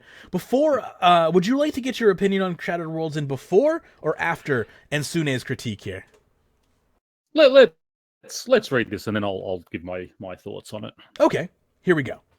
Below are my thoughts on Shattered Worlds after having played about 15 hours of it, mostly on a maxed account, and also about 3 hours on a low-level account. I haven't pushed either account to the highest world they could possibly do, and as I found it more fun to do worlds where I can occasionally get 1 to 2 skips. I'd appreciate your thoughts on the matter and feedback. The good. The concept of Shattered Worlds is awesome. A blend of RPG genre and RuneScape. A purely combat-focused romp through some cool worlds, destroying all baddies before you. And wow, those worlds are gorgeous. I've always loved the whole Sky Islands motive, and the various biomes of Sky Islands are incredible. The RuneScape music remixes are really fun and well done. There's hardly any bad things I can say about the art of Shattered Worlds. The Abyss Knights are a neat addition that I hope are fleshed out a bit more. A quest seems more fitting for these guys. Fine work, art team. The new abilities themselves are both great. Mutating Dazing, Shot, Salt the Wound are powerful modifications, and Bladed Dive is probably the most fun combat ability in the game when you can abuse it. If there were ever a scythe-equivalent one-handed weapon that had to range, hoo boy, Bladed Dive gets completely absurd, and I already love it. It's kind of the ability where I immediately get to thinking both combat and non-combat uses, and I'm sure there's plenty of fun stuff to do with it that I haven't thought of.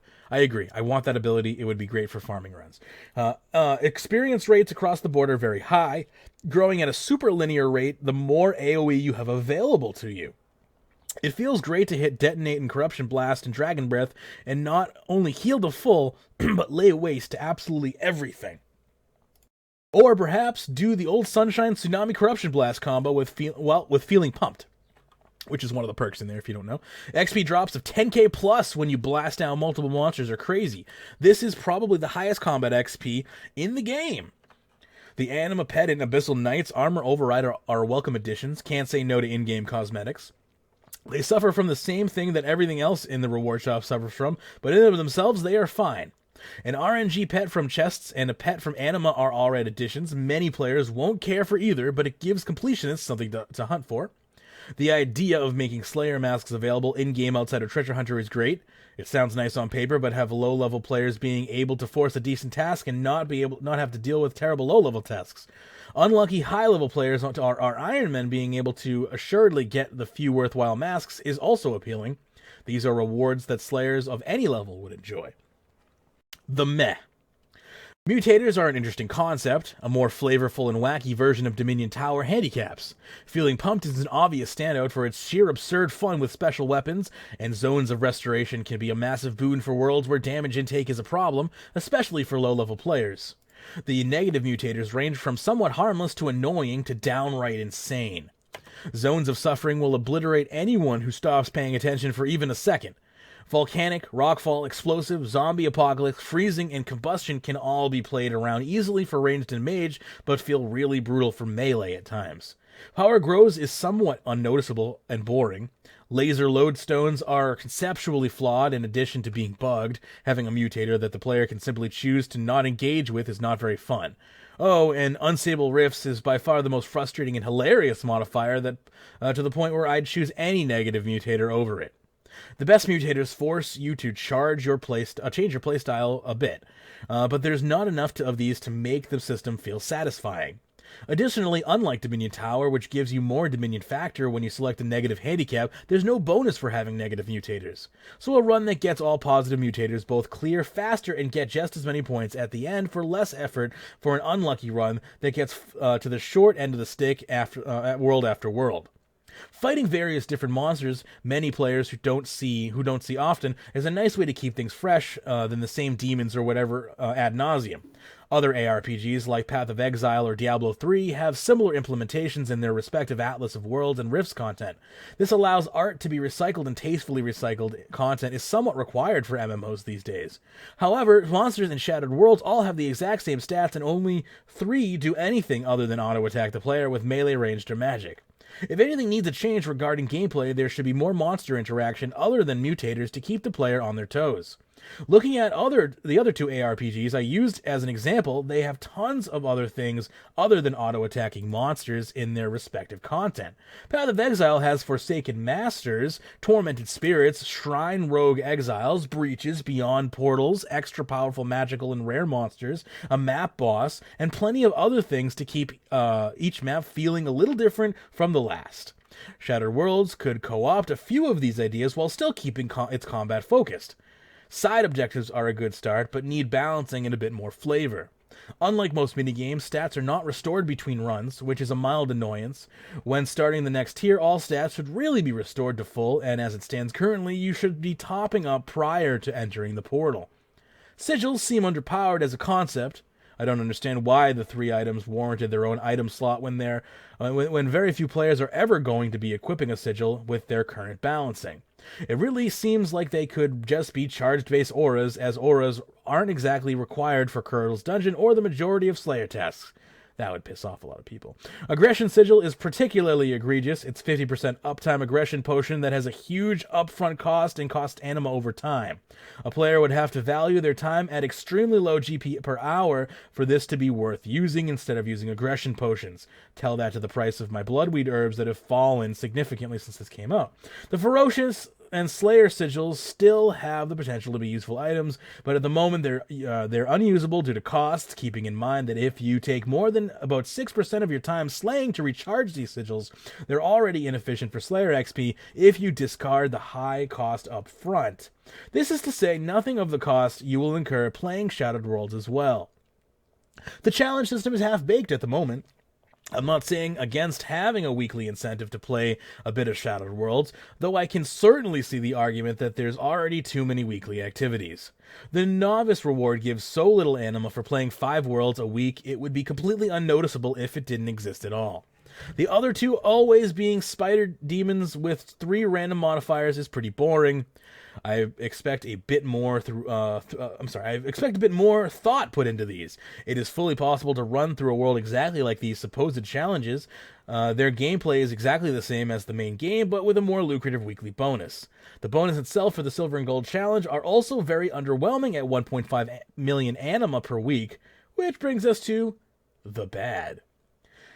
The elephant in the post that I've left unaddressed until now is, of course, the rate of method of animal acquisition and the reward shop prices.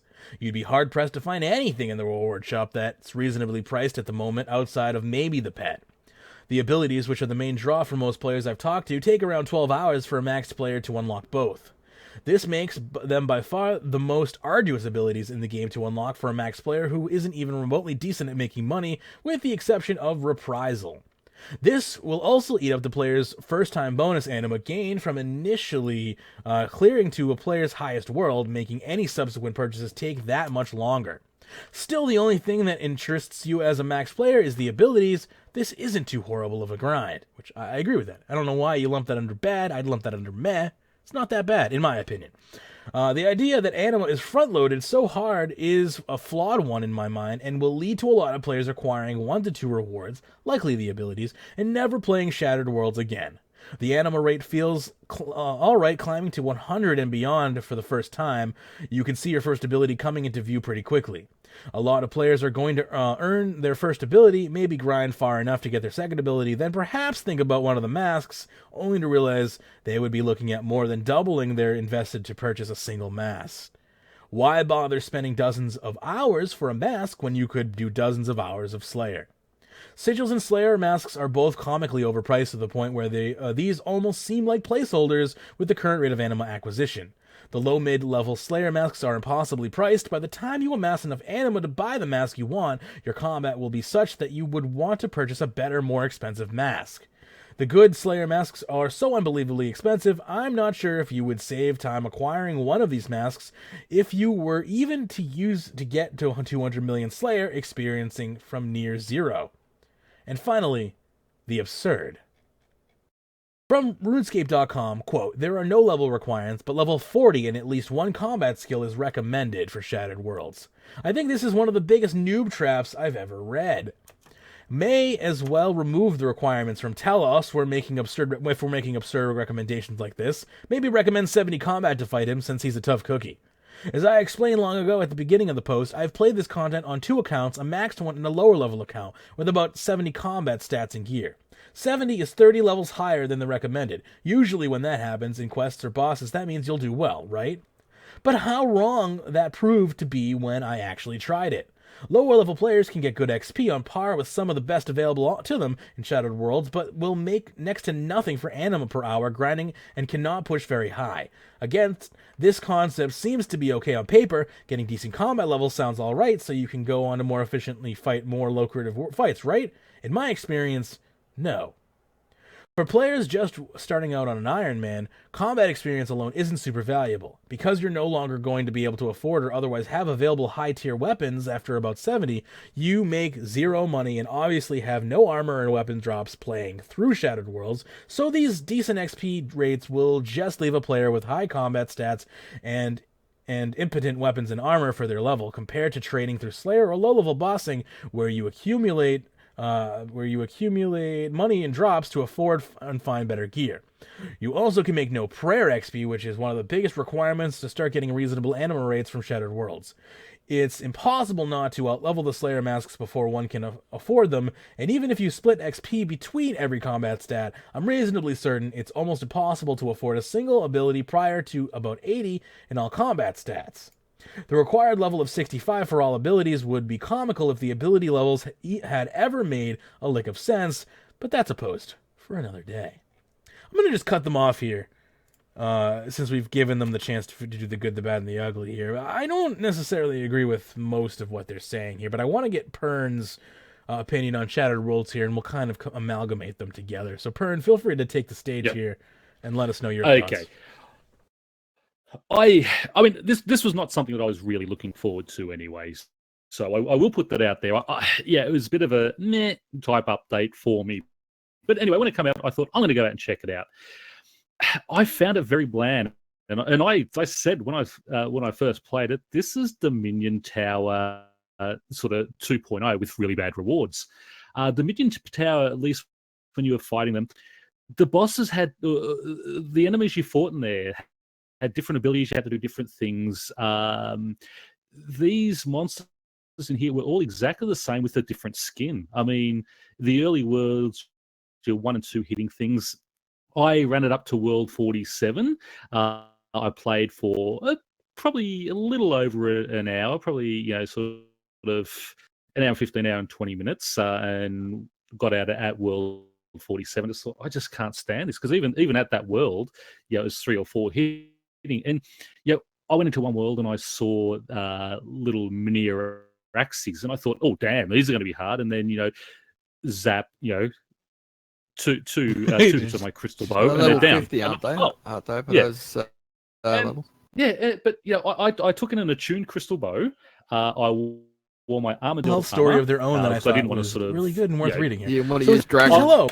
I wanted to remind you of me. No. Well, I wasn't going to go in there with sort of my port's armor and all that. I thought I'm just going to check it out, see what it's like. But when I fight things, I do like to get a little bit of sort of invention XP, so I always use the attuned crystal bow. But I just found it very bland. I mean, it looks fantastic. It does. The areas. I mean, that's what drew me. It really showed. Yeah, that's. So I thought, wow, this looks great. And I thought at the start, wow, this is really good. But within 5 minutes, I was like, well, okay, this is really boring. Now, as I said, the first run through you're getting that sort of extra anima drop, and I come out after like 90 minutes with about 500k anima. Now, some of those abilities, I think it's 40 million, and I just don't see it. It's some of the rewards are very underwhelming. I mean, the 2 abilities are great, but I mean, Slayer masks are great, and I'm lucky where I have got every Slayer mask already. So, that's not something that sort of worries me. But Yeah, I'd rather just get bonus XP and buy my Victor Trader than spend 15, 20, 30 hours trying to get the masks through that. I think the amount of anima you get for the cost of the rewards is exorbitant. I don't think the rewards there are really worth it. I mean, what you're going to spend 15 hours to get these blood sigils to get 10% bonus Slayer XP. The time you spend doing that for 10% bonus XP, you might as well just go and do the Slayer task. you're not wrong. You can do an extra 3 Slayer tasks in that. Yeah, exactly. You're not wrong about that. But I don't necessarily think that's a reason to change the rates. But go ahead. I want to let you finish before I change. But I mean, the biggest thing was just how boring it was. Now I understand. RuneScape is the only real game I play, and I know this was reminiscent of other games for other people. They thought were really good, but it was just the lack of versatility. I mean, everything. As I said, up to World 40 spot. By the time I got to World 47, it was taking me sometimes 3 hits to get down a creature. But for someone max level, there should be either get through worlds a lot quicker to get up to those more challenging ones. Well, what's great is once you've unlocked the new challenging worlds, you just go right to them. You don't have to start. You don't have to start at 0 every time. Oh, wait. Well, see, I didn't know because I haven't returned. Yeah, you can grind whatever, and you're supposed. If you're max, the best from what I understand, from my understanding, is you grind worlds like 70 to 80 over and over again, and that's how you get like 6 million anima an hour. Okay. Well, that makes more sense. And it doesn't make it good game mechanic. I'm just telling you how to get decent anima. yeah. But that's it again. And it's the type of thing. When I heard this, I thought, wow, this is something that's designed to be fun. You go in there for fun. It's not supposed to be a grind. But when you look at it, it's to me, it's just I'd rather go do Dominion Tower because at least there's different things, and I've got to think of different, different strategies. It's funny because fight the different things. I hate Dominion Tower, and I think I can attribute it to the amount of extra thinking you have to do there. I don't like the challenge of Dominion Tower, and that comes from someone who doesn't like PVM. So you know what? The fact that the first 80 worlds of Shattered Worlds is basically pushover is probably actually why I like it. So yeah, and that's and that's the reason. I mean, before EOC, Slayer was a skill I liked least. Once EOC was released, it became one of my favorite skills because I've got to have different strategies. Now, I don't just go there, drink a prayer potion, taking a buttload of prayer potions and just sit there with protect melee or protect range or protect magic on or whatever creature you're fighting. Yeah. So there was that, but reminds me of how mad I got when RuneScape 2 came out and Protect Prayers didn't work 100% anymore. Oh, good. Well, so I found that good. I thought that's good because you can't just sit there, get 99 prayer and just sit there and camp things. But anyway, going back to this. Just turn off enemy damage. Sorry. The other thing was the way it was released. You read it, there's all these tears in reality that lead through the abyss and all these corruptive things. But it was a perfect time to have. I mean, maybe they couldn't do a full quest before release because of everything. I sort of understand it, but surely a little mini quest just explaining what happened and how these things, where these abyssal knights come from, and well, I believe the abyssal knights they're a spin-off of the Void Knights, from my understanding. The Void and the Void Knights and the White Knights, I think it is. They need a quest line. That so badly needs a quest line. Yeah, to introduce something like that, just like that. By the way, just chuck it in there. Yeah, that's right. We're here, by the way. They really needed a quest to bring them in and introduce. Yeah. And I think this would have been a perfect thing. Everyone complains about things like Castle Wars and how long it is to play. What was wrong with saying, okay, we're going to have this. You can go in with your normal stuff. But if you get Profound Armor, you're going to get extra anima, or it'll give you extra damage. It'll give you different things. And what about it? using What about Sorry, I was gonna say- what about a gear that unlocks in the minigame that costs Yeah, more than well- everything in the minigame to unlock and gives you like Well, a that was the 1% other anima thing. boost? Well, that was the other thing I was going to say. Yeah, you could say, but say you have to get profound armor, and that'll give you all this boost. So it gives you a chance to earn that. The other thing is, it was a perfect opportunity to bring the next level of Void Knights equipment out. Yeah, Yeah, that what would have is been wrong really with now cool. having a tier. Dang, I didn't even Yes. think about that. That would be Yeah, really but cool. You know this what? is the type of thing.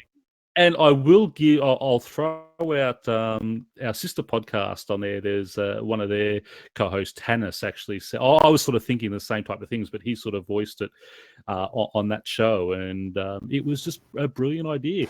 I was sort of thinking, adding a 10 levels, something that grades and adds 10 levels to it. He was saying, well, just bring out something that upgrades it to level 80, but you've got to keep recharging it with the anima and things like that. That's the type of thing you want to put longevity in this, and you want to give reasons and real rewards for this, because as this guy said, once you probably unlock the two abilities, You're you not coming probably back. won't really go back. Yeah. And immediately you have just introduced the content. If they And that introduce, just seems, yeah, you're right. I didn't even. Yeah. That actually makes more sense than I have really had a chance to put in my head. Because holy crap, yeah, the Void Knight armor used to be like amazing, and it's still really good The depending on best, your level. yeah. And it Yeah. would be really cool to see a resurgence of that. But yeah, and it would degrade basically. Back to the normal. So you still have to get the original Void Knight armor, so it's not going to kill pest control. Yeah, You still need to do that, but you just do upgrades and get recharges for it out of this game. pest control is awesome. And I really think I love pest control, but I really think, and the reason I love pest control is because it's a great mini game. It has different mechanics and different things you can do in there. It has a participation reward. The 5,000 points is not hard to get, but at least you still have to do something. And the armor is useful. It's still probably one of the best things to go to Nex for if you can't afford sort of your tier 90 augmented malevolent and things like that, the tier 90 armor. So why not start looking at things like that? And I really think that, again, by rushing all this content out, that they're just hurting themselves over and over and over again. And that's sort of why I was really disappointed. And and just to not have these creatures. As I said, you've got mini Araxors out there. They don't have to do the same damage as normal Araxors. They don't have to cleave me into a web, but they could do something. Spit acid. Exactly. Why not have a little spit acid? Have a little cleave ability. It's not going to do that much damage, but drags you over to them and just things like that. Yeah. And, have a web that'll freeze you for a little while. There's nothing wrong with doing things like that. It seems like they just wanted to get the content out. Yes, because this was, I think, supposed to come out in like November or December, wasn't it, initially? Yeah, I believe it was delayed. Delayed. This was actually delayed. supposed Like, to come. twice or three times or Yes, something. this was supposed to come out last August, or something. Exactly. I'm pretty sure this was supposed to come out last August. Like, this has been delayed like 2 or 3 times, like DX said. So would that be? Imagine what it looked like last August compared to what we have now. Yeah. And I think it's good. Probably. I think last August it was like you had to run against other players, and then it's sort of now, it has evolved, and that's what. Anytime things get delayed, they seem to evolve into new projects, which I don't think is a bad thing. But maybe we should have let this one evolve one more time. I don't know. I'm okay with what it is, but you're right. It can become dead content pretty quickly once people get the rewards they want. But again, that can be reversed with a few quests and some extra, some cool add-ons. Yes. But I think, yes, definitely the quests are needed to explain the storyline. Upgrading your Void Knight armor to Abyssal Knight armor in there, I think would really sounds give it cool. Longevity. Yeah, and just little things like that. David's saying they're just starting to miss the boat a lot on this type of thing, and it's a real shame because it was just such a perfect opportunity for things like that. I agree with David saying, is I was really hoping that the Abyssal Knight's armor would be like tier 85 Void Knight degradable armor. I was a bit disappointed when I saw it was only a cosmetic override. Yeah, it was really disappointing that it was an actual armor. from the mini game, because again, a la Soul Wars, a la Pest Control, that worked great, and probably would have worked great again. And hey, you never know, maybe we'll see some expansion to this content, because I think this content is compatible with a very large expansion. It has a lot of potential if Jagex wants to put the time into it, but of course, that's generally contingent upon people wanting the time put into it. So that's all. You were spot on about the release date. You said originally it was supposed to come out in August last year. That was exactly right. It was supposed to come out in August last year. Nice. Well, that was even earlier than I thought it was supposed to come out. Yeah. But yeah, and I just think, these type of things. I mean, just to dump these nights in there with nothing to sort of explain and just it's because of this. Well, yeah, that's great. Talk to a guy down there who tells you. That's not what I play RuneScape for. RuneScape has such a great questing history that I really think they're starting to sort of lose sight of that type of thing, because they're dipping their fingers in too many pies at once. And I think it's all concentrating on this Menaphos stuff that I think a lot of other things are being half-assed, and that's why we're getting cookie cutter events and this, the same thing 3 out of 5 months, and I'm really banking on the second half of this year. I'm really banking on it, because the first half it's been tolerable, but it hasn't been like, oh, RuneScape, this is the best game on earth. These updates are amazing, and you know what? They don't have to be. Like, that's the thing, is like. No. I have goals. I have personal. I don't care if the updates have been lackluster for the first half of the year. It's not the end of the world for me. I'm trying to get 120 in every skill. Like, that's its own struggle. But that's it. But I also want, when they release this content, I don't want it to be dead a month after it's out. I don't either. I want it to say that you want to see the new content fail is also absurd, right? Like, of course you want the content to be good, because it's going to attract new players. I just don't care because I have my own goals. But no, I don't want to see them fail. Yeah, and I really think, some people want the fact that to get to the highest world first, So I'm assuming that's going to be reserved for you got lit up or something. Some people do want to be the very best. And that's fine. But people who want to do that, that's fine. But again, once a person's done that, it's done. Until someone beats it. Until a new skill comes out, and then everything's up for grabs again. That's what I'm waiting for. My goal is to get into like the top 1,000, and then just like when the new skill comes out, is just get addicted to meth or something, and just power through it and be the first person to like 200 mil in like 2 days. Obviously, I'm kidding. Don't do drugs. But for real, on the flip side, is like I really do want to like try and someday be in like the top like 500. I don't know if it will ever happen, but if everyone else who's good quits, I have a chance. There you go. Mage, are we supposed to be having Go ahead.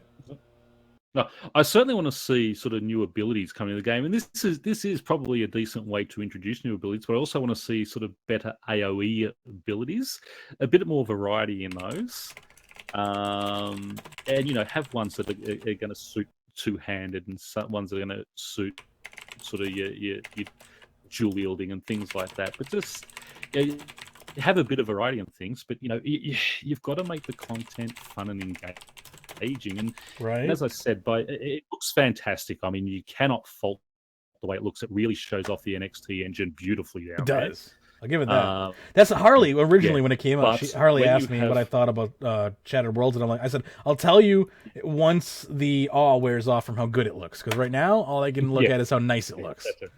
Sorry to interrupt. I know, that's it. I love the environment. But I mean, to have, and as I said, every single monster is exactly the same with the different skin, and that's all it is. Yeah, no, it literally they almost feel like placeholders for like just stats. Exactly right. That's exactly how I felt. I like the idea of that of having those kind of monsters in there, because for me, I'm not a PVMer, bosser. Sorry, sure, I'm not a bosser, but Same I here. see those bosses in those. It's fake cool. bosses in there. It kind of what I would love to see though is like throw some hard mode God Wars Dungeon 1 bosses at like 100+. Like, they're not that hard.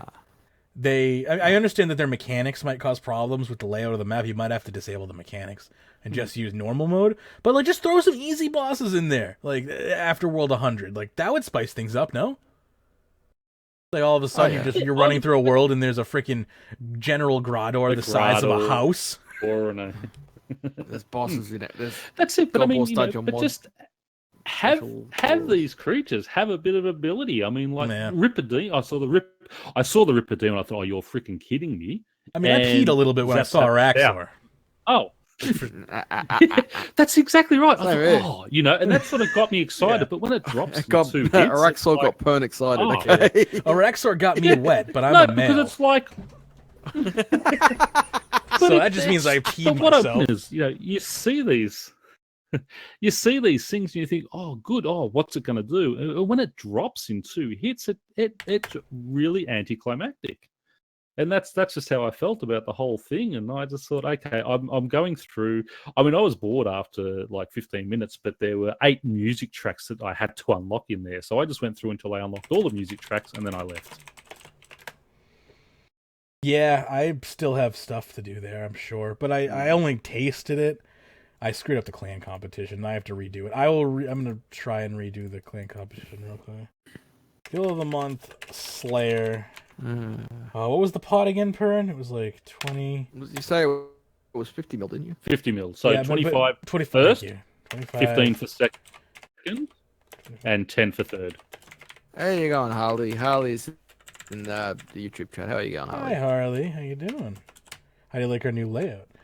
All right, let's see here. So again, this is the 12th of May, and we're going until the 12th of June. I must have put 12th of May or the 12th of May like a moron.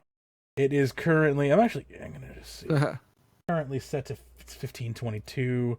So let me just set this to like 5 Actually, you did PM. say you did say end 15th. You did say actually end the 12th of May, and I thought I heard did. you say it, and I thought, oh yeah. And I thought I'm just losing time. I'm thinking it was still in April actually. Right?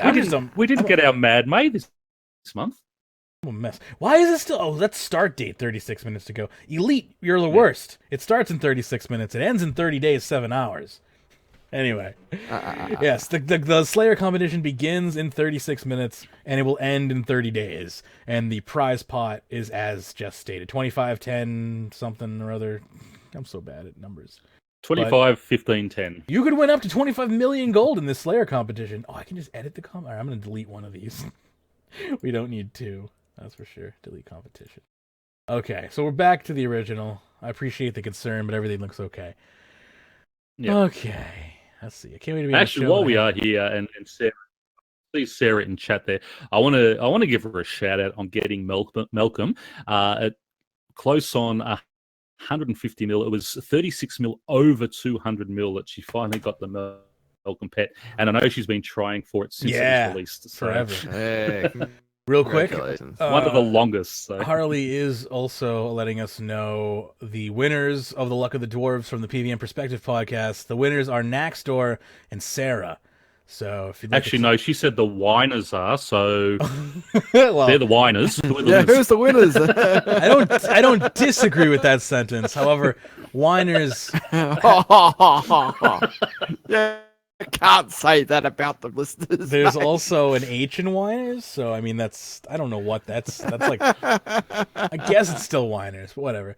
Congrats indeed, yeah. And Bloody alcoholics, the winos. Feel free to claim your reward. I believe Harley is hanging on to those rings, so feel free to grab your Luck of the Doors if you want. Again, Naxtor and Sarah, congratulations. Good luck getting any good drops with them. And there is a caveat to accepting the ring. If you do receive the Hazelmere Signet ring as a drop, you are obligated to return it to Magebit. Other than that, you're good to go. Anyway, we're good. We're good, right? Let's move along. Deep breaths.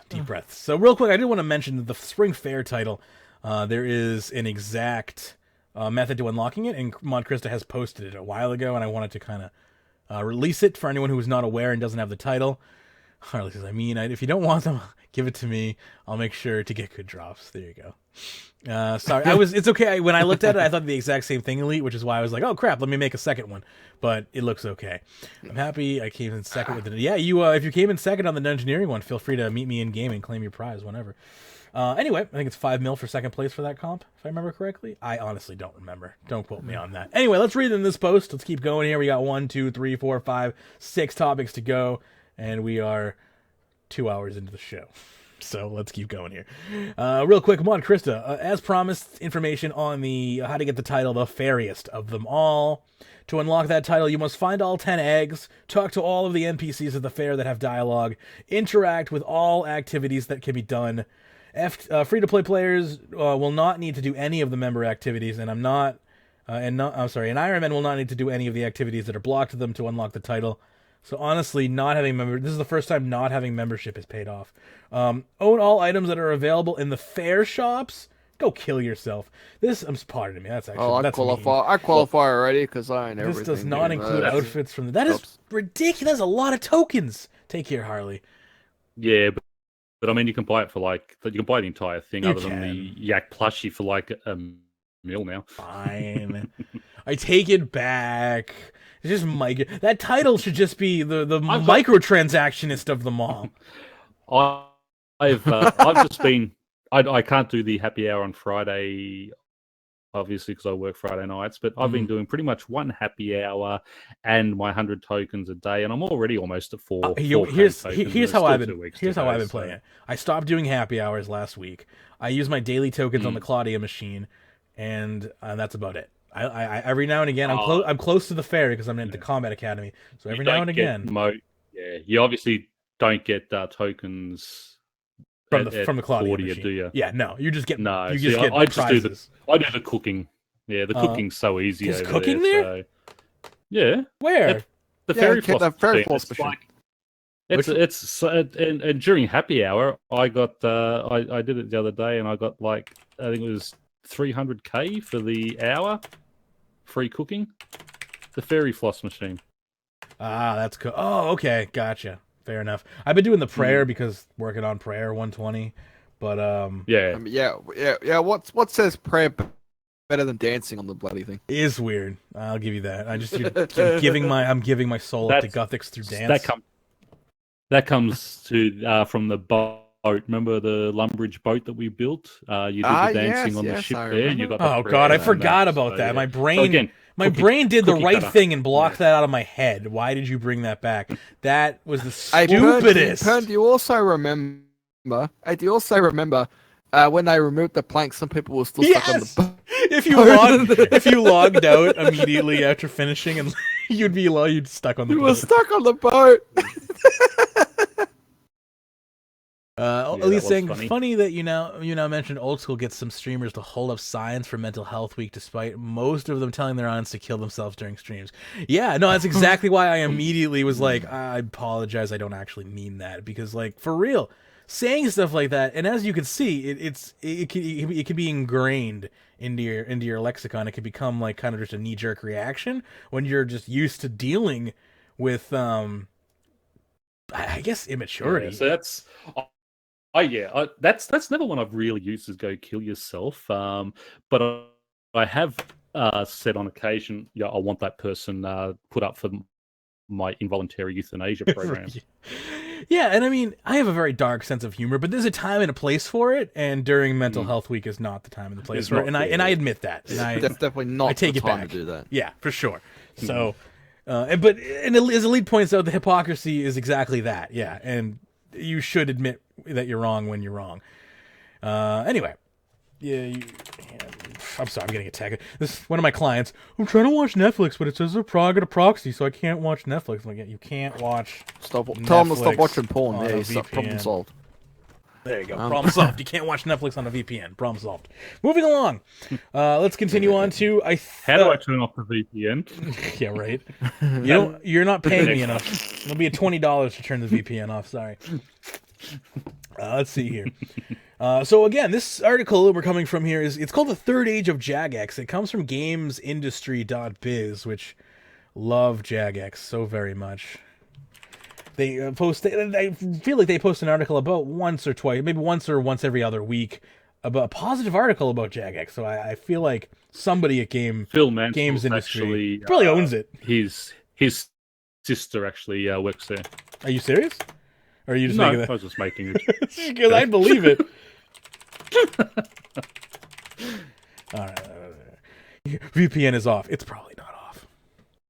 Anyway, so let's talk about this story here. GamesIndustry.biz. The story of Jagex can really be split into 3 chapters. The first, if you look at it that way, Jagex is in its 3rd act. There's only 1 act to go before it's over. Anyway, the first is its humble beginnings 17 years ago, led by founders Paul and Andrew Gower, which saw the creation of the MMO RuneScape and the company's rapid growth. Then the second age, which witnessed the arrival of the venture capitalists and the company's ambitious and expensive efforts to find their next major game. This is an era that did not go to plan. Major projects were invested in and canceled, the most high-profile being Transformers Universe, although there were others behind the scenes too. RuneScape was losing users, and VCs were soon eager to get out. Jagex cut back its projects and refocused on RuneScape to get back to profitable ways before finally selling to Chinese investors. This article is actually not painting them in a very nice light, but let's continue on. Thus begins Chapter 3, one that sees Jagex under new leadership in the form of Phil Mansell, with a new owner in the Fukong Interactive Entertainment, and with newly refurbished offices. Quote, I get asked a lot, you were bought by a big Chinese company, are you okay? But it has actually been a relief. Sounds a bit rude. It's been empowering, begins Mansell. Fukong wants us to grow, of course, and they're being supportive. But they're not looking for some crazy, transformative, risky things. They want us to focus on what we're good at. They've looked at RuneScape and said, you can do more with that. Can you make more games? Yeah, we can. Can you work on multiple platforms? Yes. It is a measured approach, and with the right things, with the right things to be doing. I feel we are in a good place now. Towards the end of the second age, VCs were like, okay, we need to sell. We want to get out. When you go through a period where, as a business, you are getting ready to be sold, that does place constraints on what you can do. It means we have to tighten things and be careful. Quote, you could end up being sold to a big strategic buyer at a point which you get shredded, and the bits, and then the bits they like to keep. So basically what they're saying is they would, dissolve the company and keep the engineers that they want. And then Jagex is gone. Or maybe you get bought by a private equity company, and again, you will be there for reconstruction. That hasn't happened. Fukong is building a gaming group, and we are going to be the hub of the western side of that. The fact that we are not just a developer or a publisher means we have everything under one roof. That makes us a very good HQ in the West to be built upon. Certainly, we were being courted by several potential buyers a couple of years ago. I am very happy with how it has turned out. I didn't imagine then it would end up being as good as it has ended up. You might expect me to say that sort of thing, wow, I can't talk all of a sudden. But at the same time, it was lying. If I was lying, we wouldn't have refurbished the office. We wouldn't have added 2 game teams. We wouldn't be going around looking at interesting complementary ventures. Those complementary ventures basically refer to Jagex's objective to acquire new companies. Ooh. I wonder what companies they'll acquire. Maybe they'll acquire Hyper Hippo and spank them for destroying Blizzard. idle adventures. Imagine if Jagex acquired Activision Blizzard. That would be fantastic. We have a lot of fundamentals, explains Mansell. We have a large, sustainable game, which means we don't need a hit every year. We have a strong, evergreen product. And on top of that, we have everything under one roof. So anyone we choose to buy, or any team we choose to snatch up, we can support on an operational level. A lot of our audience are in North America, not just Europe, so we can access a large pool of players. There is a lot of potential, and that also includes for us at Jagex. We can go further than North America and Europe. We can go to the North Pole! No, we can go to mobile. We can go to the new games within RuneScape franchise. We can create a new IP, all supported by a robust underpinning. That's worked so well for you in the past. He continues, we want a bigger pipeline of stuff coming through. We want talent and proven success. My first job was at Bullfrog, just after the EA acquisition, and I saw what happens when takeovers are not done sympathetically. We are trying to create a group of loosely affiliated complementary companies. Mobile is a pretty obvious area where we know we need to grow into, and one way to do that is through acquisitions and investments. But we are also limiting ourselves there. We will be interested in anything that makes Jagex stronger. I don't know why this article is so hard to read for me all of a sudden. None of this, however, will take any focus away from RuneScape. The 16-year-old RPG had a few troubled years, but is back on track now and has been steadily growing its audience. Since joining Jagex, RuneScape has been my thing. Most of my time here, I've been leading it, but within the wider company, there were times where there were big distractions that meant RuneScape was left a little neglected, Mansell explains. Over the last 3 or 4 years, we've established that RuneScape is the most important thing we've got. The IP, the players, it was a case of let's make this our number one focus. The company adopts a player-centric approach to RuneScape, which is frankly a better term we hear bandied around about during every interview we conduct these days. Yet Mansell is desperate to convince us that what Jagex does is much more significant. One of the best examples he gives is old school RuneScape. Back in 2013, Jagex discovered an old backup tape of 2007 version of RuneScape. The RPG had been upgraded and changed beyond recognition over the 6 years, and the studio asked if fans would be interested to pop back in time to an earlier version of the game. The fans voted yes. I feel like that story did not quite happen like that, but okay. It is easy they sugarcoated the shit out of that. It is easy to dismiss its popularity as something that simply taps into that nostalgia for old school games, but the fact is that it now 4 years old and still growing every year suggests that there is more to it than that. Gamers are not just getting a nostalgia fix and moving on. The game has been tweaked a bit, but Jagex's player-driven mentality means that any major updates to the old school version must be approved by the fans of at least 75% of them. Players throttle its level of moderation to whatever they're comfortable with, he says. You need a large majority to get these changes through. Even a fairly small number of traditionalists can say, not this is too fast. I don't want that amount of change. It looks a lot for them to be convinced. It takes a lot for them to be convinced. It means that although the game has been alive for 4 years, it is only incrementally different to what we put out 4 years ago. There's an entire new continent. I'm sorry, but it's a totally different game. Totally different game than 4 years ago. It is not what it was. Only incrementally different. It is not anywhere near what it. Yeah, it's basically a private server. GE. And nothing wrong with it. They introduced the GE. Yeah. They introduced the new God Wars dungeon. They introduced an entire new continent. They've got, they've gone a totally different way. They've got a skilling boss. We're about to see the Fossil Island and all that. There have been major changes in that game, and which is good for it. And that's why it's obviously it's changed its name from 07 to OSRS. But still, it is it is a totally different game. And that is good on it. That is a shitty statement to make on Mansell's part there. But whatever. That's it. It's been fixed up and tweaked, but it doesn't feel like 4 years have passed. And that's fine. That's the way they want it. We put these ideas in, and then it goes into a poll, and if it passes, then the devs work on it. Some of the ideas we come up with, but a lot of it does come from the players. It's a democratic process. Old school RuneScape is an unusual proposition. Try pitching a game to a publisher that has 2007 gameplay and see how far it gets you. But the fans wanted it, and what's more, it's becoming a significant part of Jagex's business.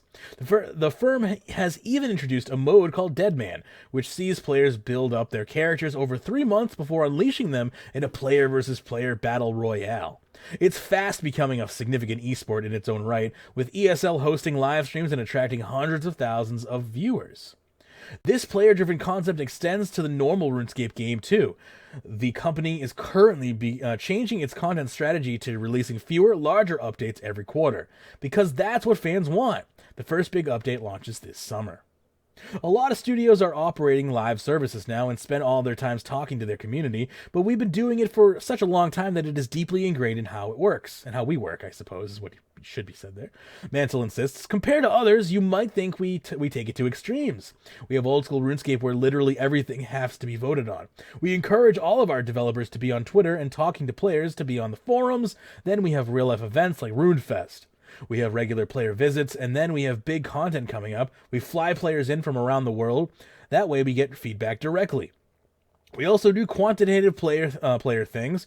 We have a survey every few months, and we have just done a big annual one. Whenever a piece of content goes live, we have a quick turnaround report from our CM team, who tell us immediately what the player reaction has been, what we can improve on and fix. We then do that again after 24 hours when we are not just updating the game, we are hot fixing and tweaking it as it goes live. So like this is exactly what you see Shawnee doing on a regular basis.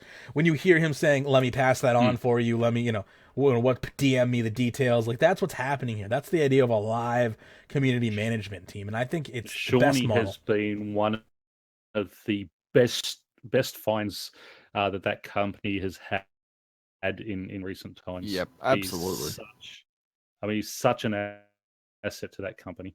Miss Lethal saying, honestly, if you play old school RuneScape, it's only incrementally different. That's very accurate. I suppose maybe if you play it and it's live, you don't notice the differences as much. Just coming from someone who doesn't play it, all I see is new continent, and that's just that alone is just like a huge difference to me. Miss Lethal, I've played it and it has changed a lot. Miss Lethal also saying, I play a lot of old school RuneScape. I'd attribute most of the player difference to bots. Can you elaborate on that? Do you mean that old school RuneScape has more bots, less bots? Bots are more of a problem? I'd be curious to know that. Elite saying, it is interesting they only discuss player interaction in regards of old school mainly. Yeah, they do talk about old school a lot here. But they're talking about kind of both games at the same time here. The lines are blurred. It's kind of hard to tell. Literally, they talked about old school RuneScape, and then one sentence later, they started talking about RuneScape 3 again.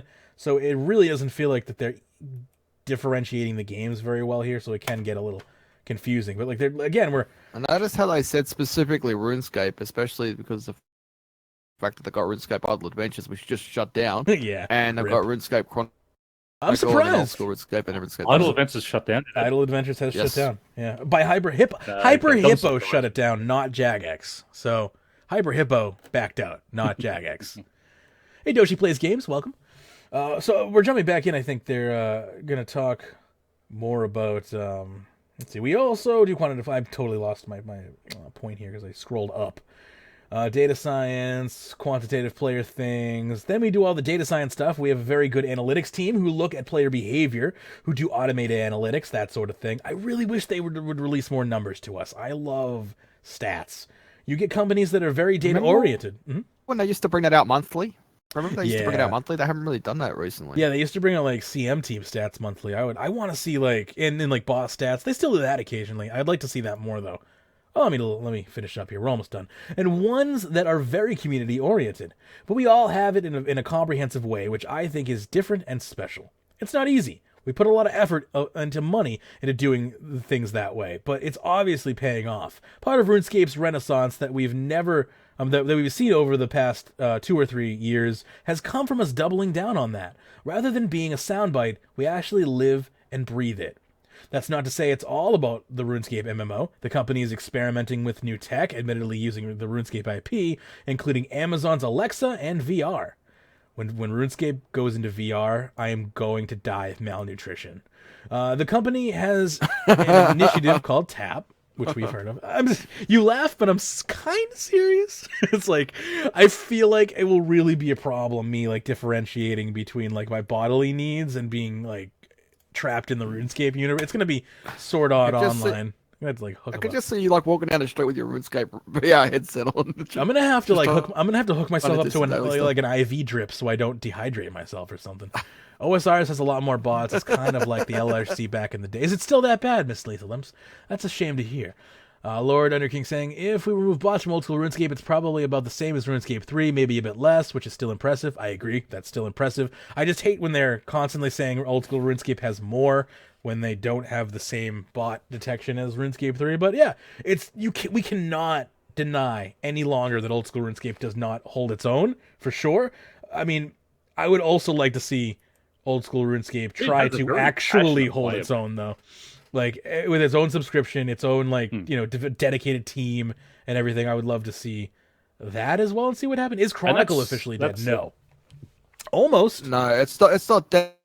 It's not dead, but I'll tell you what, a couple of weeks ago when I went and played it, there was nobody on Did you have a hard time trying to find a match? I haven't had a hard time trying to find an opponent due to the fact that there was nobody on. No opponents. Well, you could easily become the Literally. best then. All right. And So apart from that, there is Right. they did put like the chat feature in there so you could actually chat in their lobbies to nobody. and stuff like that. So But there was nobody online. real quick, Chronicle, if anything, I'm going to be very generous with Chronicle here. Chronicle has been around for almost a year. It's going to be a year old next month. On release, it had an average player base of about 800 people a day. It's not even that impressive, really, right? Whatever. However, currently, they have an active peak player base, and I'm going with peak this time instead of average, because the average is too depressing, so let's just go with the peak. The peak is 60 players a day on peak hours, which looks... Wow. If I could zoom in on this chart here, let me go into one day. I can do 48 hours, the closest I can do. Looks like that the best time to play Chronicle tends to be about 3 o'clock in the afternoon. My time? I don't know if this is an Eastern time or not for me, but it looks like that's when there's 45 people online at that time. So yeah. If there's only 50 people playing the game, yeah, I can assume that it's going to be hard to find matches, right? For sure. Average players online in the past 30 days is a mere 30, half of the peak. I guess it should be easy to get 99 in Chronicle. I mean, I have Chronicle installed. I'll play Chronicle, but it's what's the point at this point? Nobody else is playing it. I honestly think it's comfortable. We can comfortably say Chronicle is either going to have a major revamp next year or it's going to be put in the can. One of the two. It's such a shame because it was actually a great card game. Yeah, I hate card games, but it's a great card game. I enjoyed it, and it's. It's very cleverly thought through. My issue with it wasn't. I couldn't play it on my iPad and it's coming. That's the thing. Is work or anything like that. I had to sit at a desk, and when I'm sitting at my desk, I'm playing in a proper. If they don't release, if I'm playing a card game at my desk, I'm playing poker. If they don't, well, what if you could play a card game at your desk and it was Chronicle? Would you play it? Why? No. Okay. No, I would play Chronicle on the iPad at work. Okay. Because it's the type of thing I'll just sit there. I've got a 40-minute lunch break. I'm going to sit down and have a game or two of Chronicle. But it's not something I'm going to sit down at my desk when you have a full computer. To play I'm looking at yeah. That's right. I'm sitting there. I'm playing RuneScape or I'm doing sort of some other work, not concentrating on a card game. Fair enough. And you know what? If they don't release mobile in 2018, it's done. Chronicle's done. I mean, the fact that it's out of beta. Chronicle isn't in beta. Patrick says, is Chronicle actually good? I have some of it on the channel. Feel free to watch me play Chronicle. I'm not great at it, but it is a fair example of what Chronicle looks like for somebody who isn't good at card games. And with that being said, I have fun. They even improved it. Yeah, it's gotten better too. Yeah, they improved it even from what we had. Yeah, it was really good. Yeah, it's really a shame. The only problem was it mobile. And when they were first doing their streams and stuff like that, I actually took on one of the mods there and actually beat them. Yeah. So, Do you think they will kill Chronicle before Runefest? What it was, but I can't imagine getting. I don't think they'll kill Chronicle before Runefest.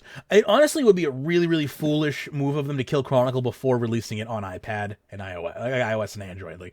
It would be stupid of them because they haven't even marketed it to their target audience, which is tablet users. So it would be the stupidest thing in the world for them to not release it on tablet before axing it, because they haven't given it a chance to the market that it was made for. It's slapped on a PC, and if I'm on a PC, I'm going to be using the power of my PC to play better games. And I know people play Hearthstone and stuff on the PC all the time.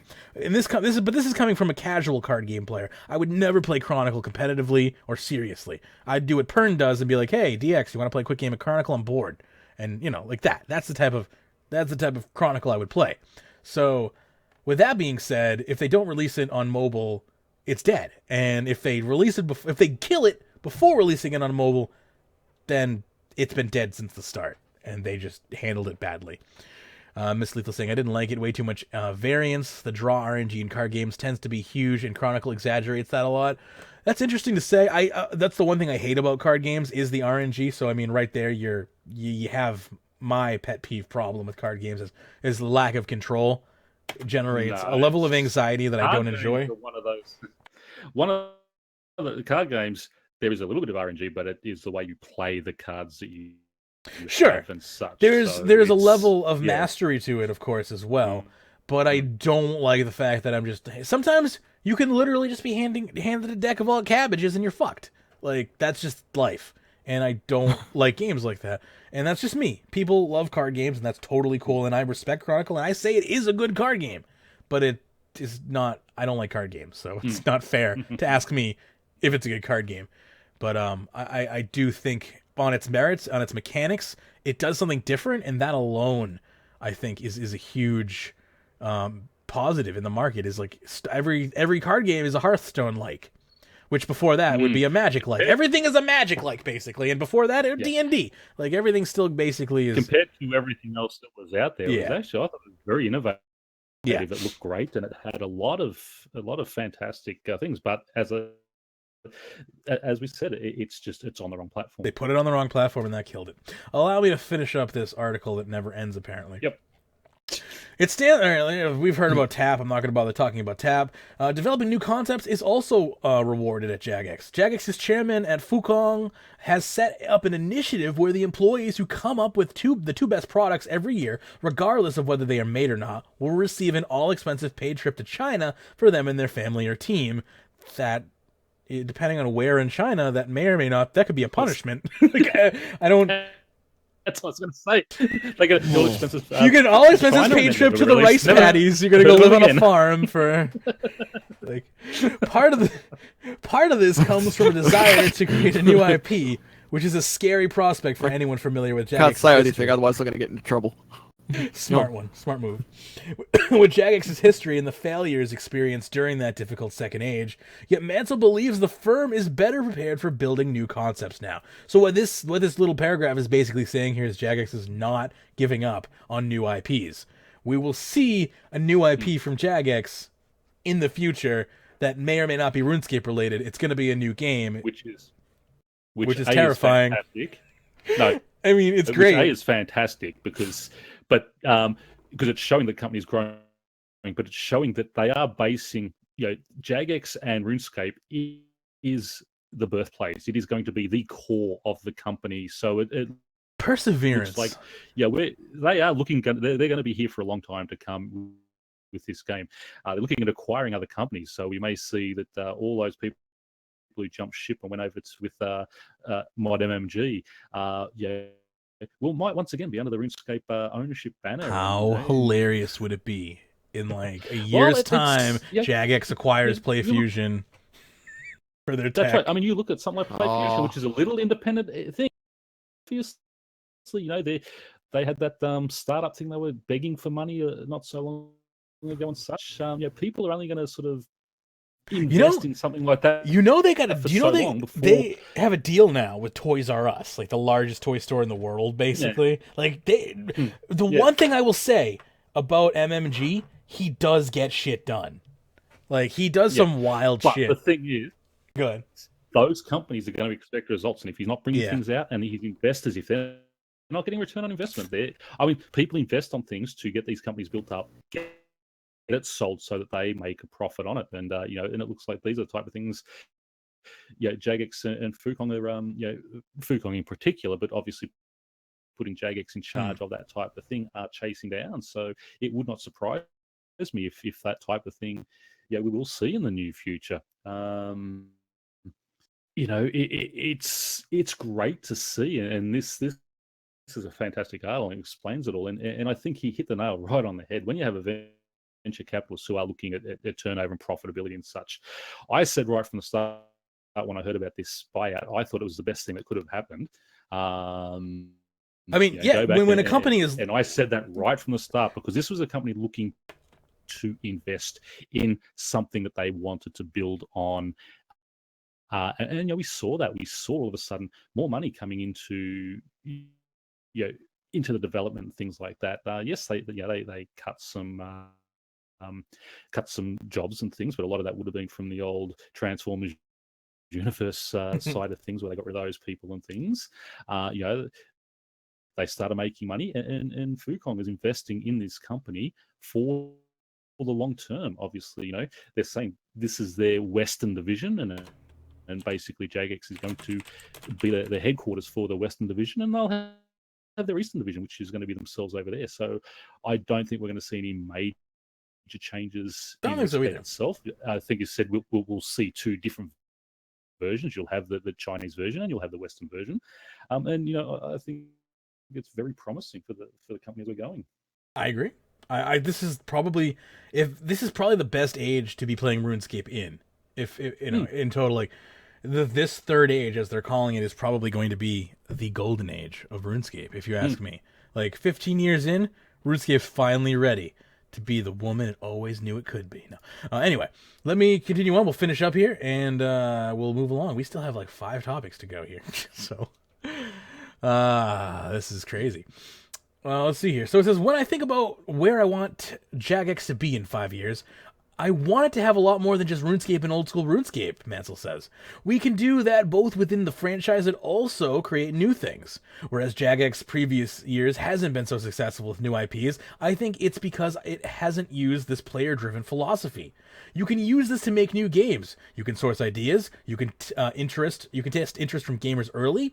You can get them into involving and making it. It isn't our intention to beaver away for 4 years, create something massive, then only find out last minute if anybody cares.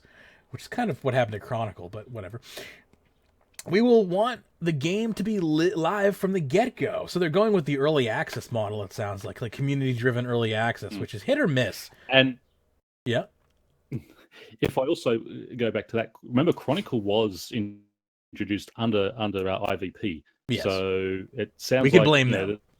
The new company, is taking a totally different direction, and obviously being player driven. I mean, players do have good ideas, and if you can sort of get that nugget of an idea and build on, and get the traction out there, I think sort of the next venture we may see. They won't be looking at just a quick dollar thing that the IVP were doing. They're looking at something that they can develop and invest time in and grow over time, and it sounds really promising. Favorite comment of the show right here. Patrick says, I hope it's a golden age. I'm still more of a mid-level player, and I hope Menaphos turns out to be the prime place for me. Like, that is beautiful. I'm so excited that someone is excited. Yep. Yes. No, but and I want to say that is exactly the player that this update is aimed at. Yes. So it's great to see that there are players out there who are in that mid-level and who are talking about it and getting excited about it. Because we can get very jaded because everyone on here is maxed. So it is great to see our listeners out there are still those sort of mid-level players who have something to aim at and something to really go for and help them along and really improve their gameplay. So, All right, let's wrap this up here. Let's see. So it says here, that might not be literally possible as far as live from the get-go, but from a philosophical standpoint, if we are listening to our players, if we are watching their behavior through the data, then we are going to have a big advantage. The few hours we spent in Jagex's refurbished HQ suggest this is a firm and high spirits. There was certainly no evidence that it is living in fear of its new Chinese overlords. Nothing is certain in this business. A bad acquisition or two could change the narrative in an instant, but for now at least, the third age of Jagex got off to a strong start.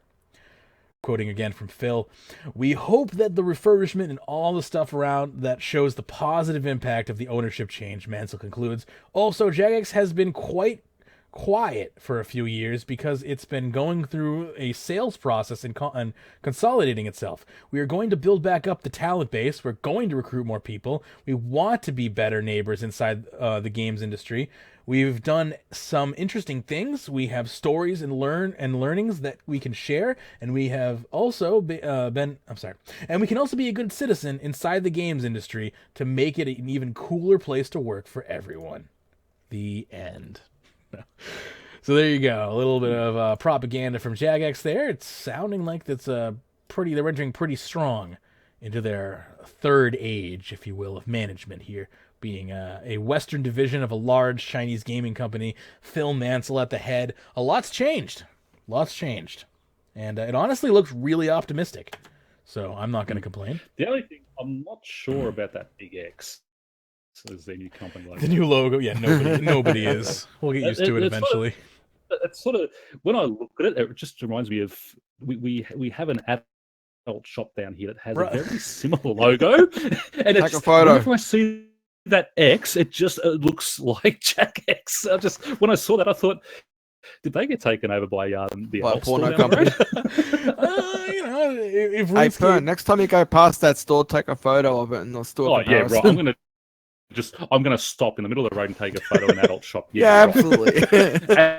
And the cops pull and go, "Yeah, pervert, you're in jail." I hope they have comfortable beds. Let's see. Night Ballin says, "What is your opinion on the idea that most newer high-level content tends to be more AFK due to people who are now at higher levels being playing the game for a long time and now have grown up, gotten jobs, and can't devote as much time? So AFK stuff is more desirable." I think having AFK methods in the game is a great thing, as long as they are balanced properly. Because again, this game is a competition, and anyone who can put the time into focusing on the game should be rewarded greater. But I do like the fact that they are accommodating. People are like, I might work all day, and I do AFK things specifically because I fix computers remotely for the most part, and having RuneScape open and playing the game is super easy, and AFK things are great because I can work and to deal with RuneScape at the same time. So yeah, I completely am on board with that, Night Bowlin. Anyone else want to jump in on that and give their opinion? Yeah, I mean, I'm in a similar boat. I sort of have a full-time job. I've got 2 kids, and spend a lot of time with them. It's great to have that AFK stuff where when I'm sitting out in the lounge with the kids watching something, I can just have that on in the background. But I want interactivity as well. I don't just want AFK, and I want a variety. So I can just do my AFK stuff when I want to, but I'll also be able to, when I want the higher XP rates or higher GP rates, I have something that I can get involved and actually concentrate and do, and just have the fun gameplay to get my mind off things. And as I said in the pre-show, and I don't know if everyone heard that, but obviously everyone knows about my back issue, and things have sort of gone downhill the last couple of months, where the main thing that I have is PVMing and just going to bosses and fighting them, because you've got to concentrate. Whereas sometimes I don't want that stress of having to fight a boss. I want to kick back and do some skilling or something, but there's not a whole lot of actual skilling things that really dictate or give you that sort of interaction and immersion, because all the higher level stuff pretty much is just all AFK, and it's really, really frustrating to that degree. So I'm hoping to see a good balance between AFK and interaction. Fair enough. I am with you on that, and I think the balance is important, but I think both types of training are important. Anyone else? Yes. DX, any thoughts, or are we good? I'm good. Cool.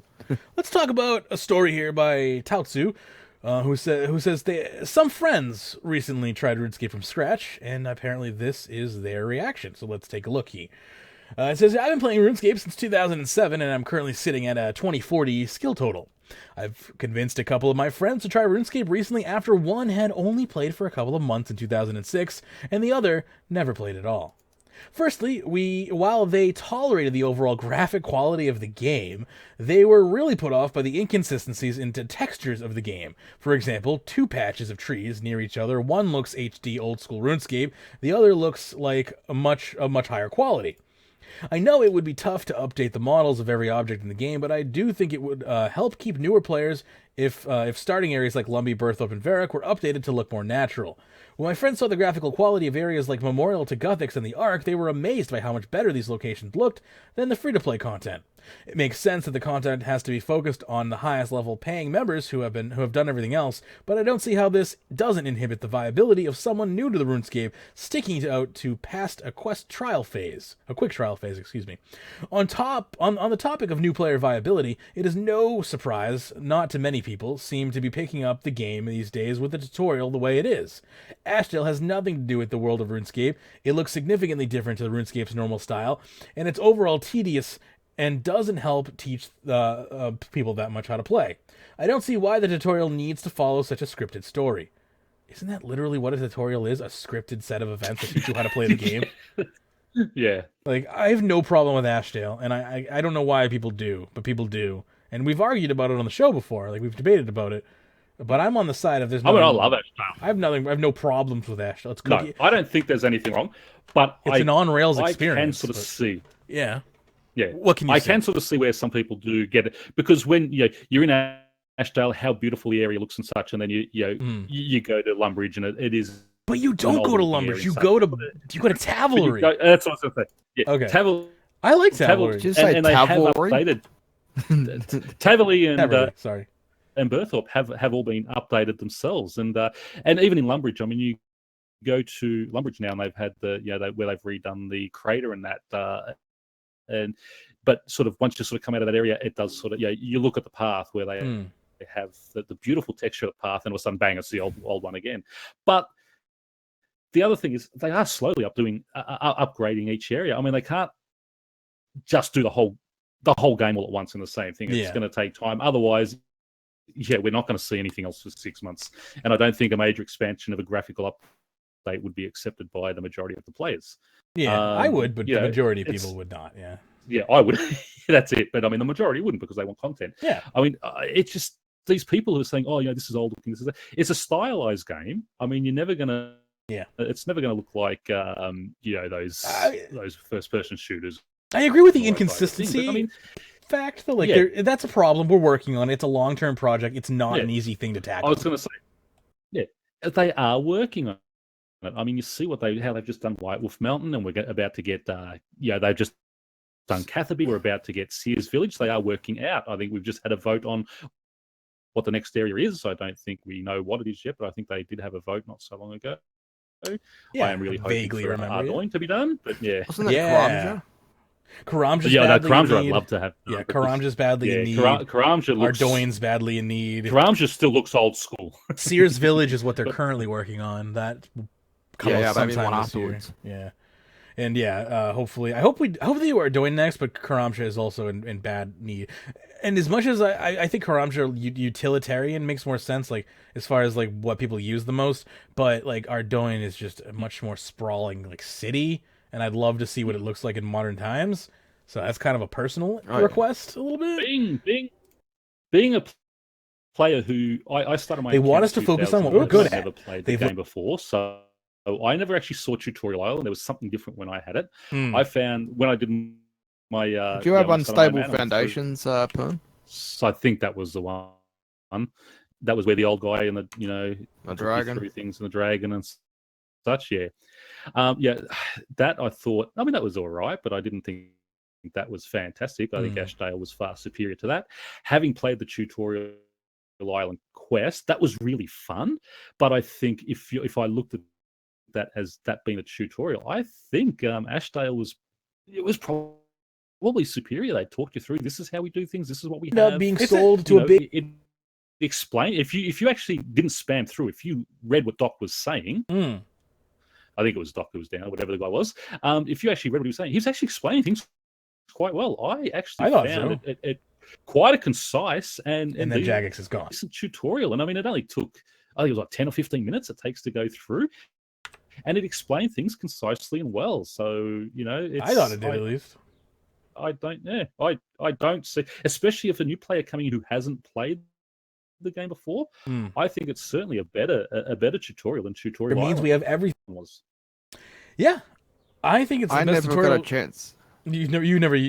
Sorry about that. I never got a chance to do I never did the unstable foundation one because obviously I came in when the original Tutorial Island was in. I never got the opportunity to do unstable foundations.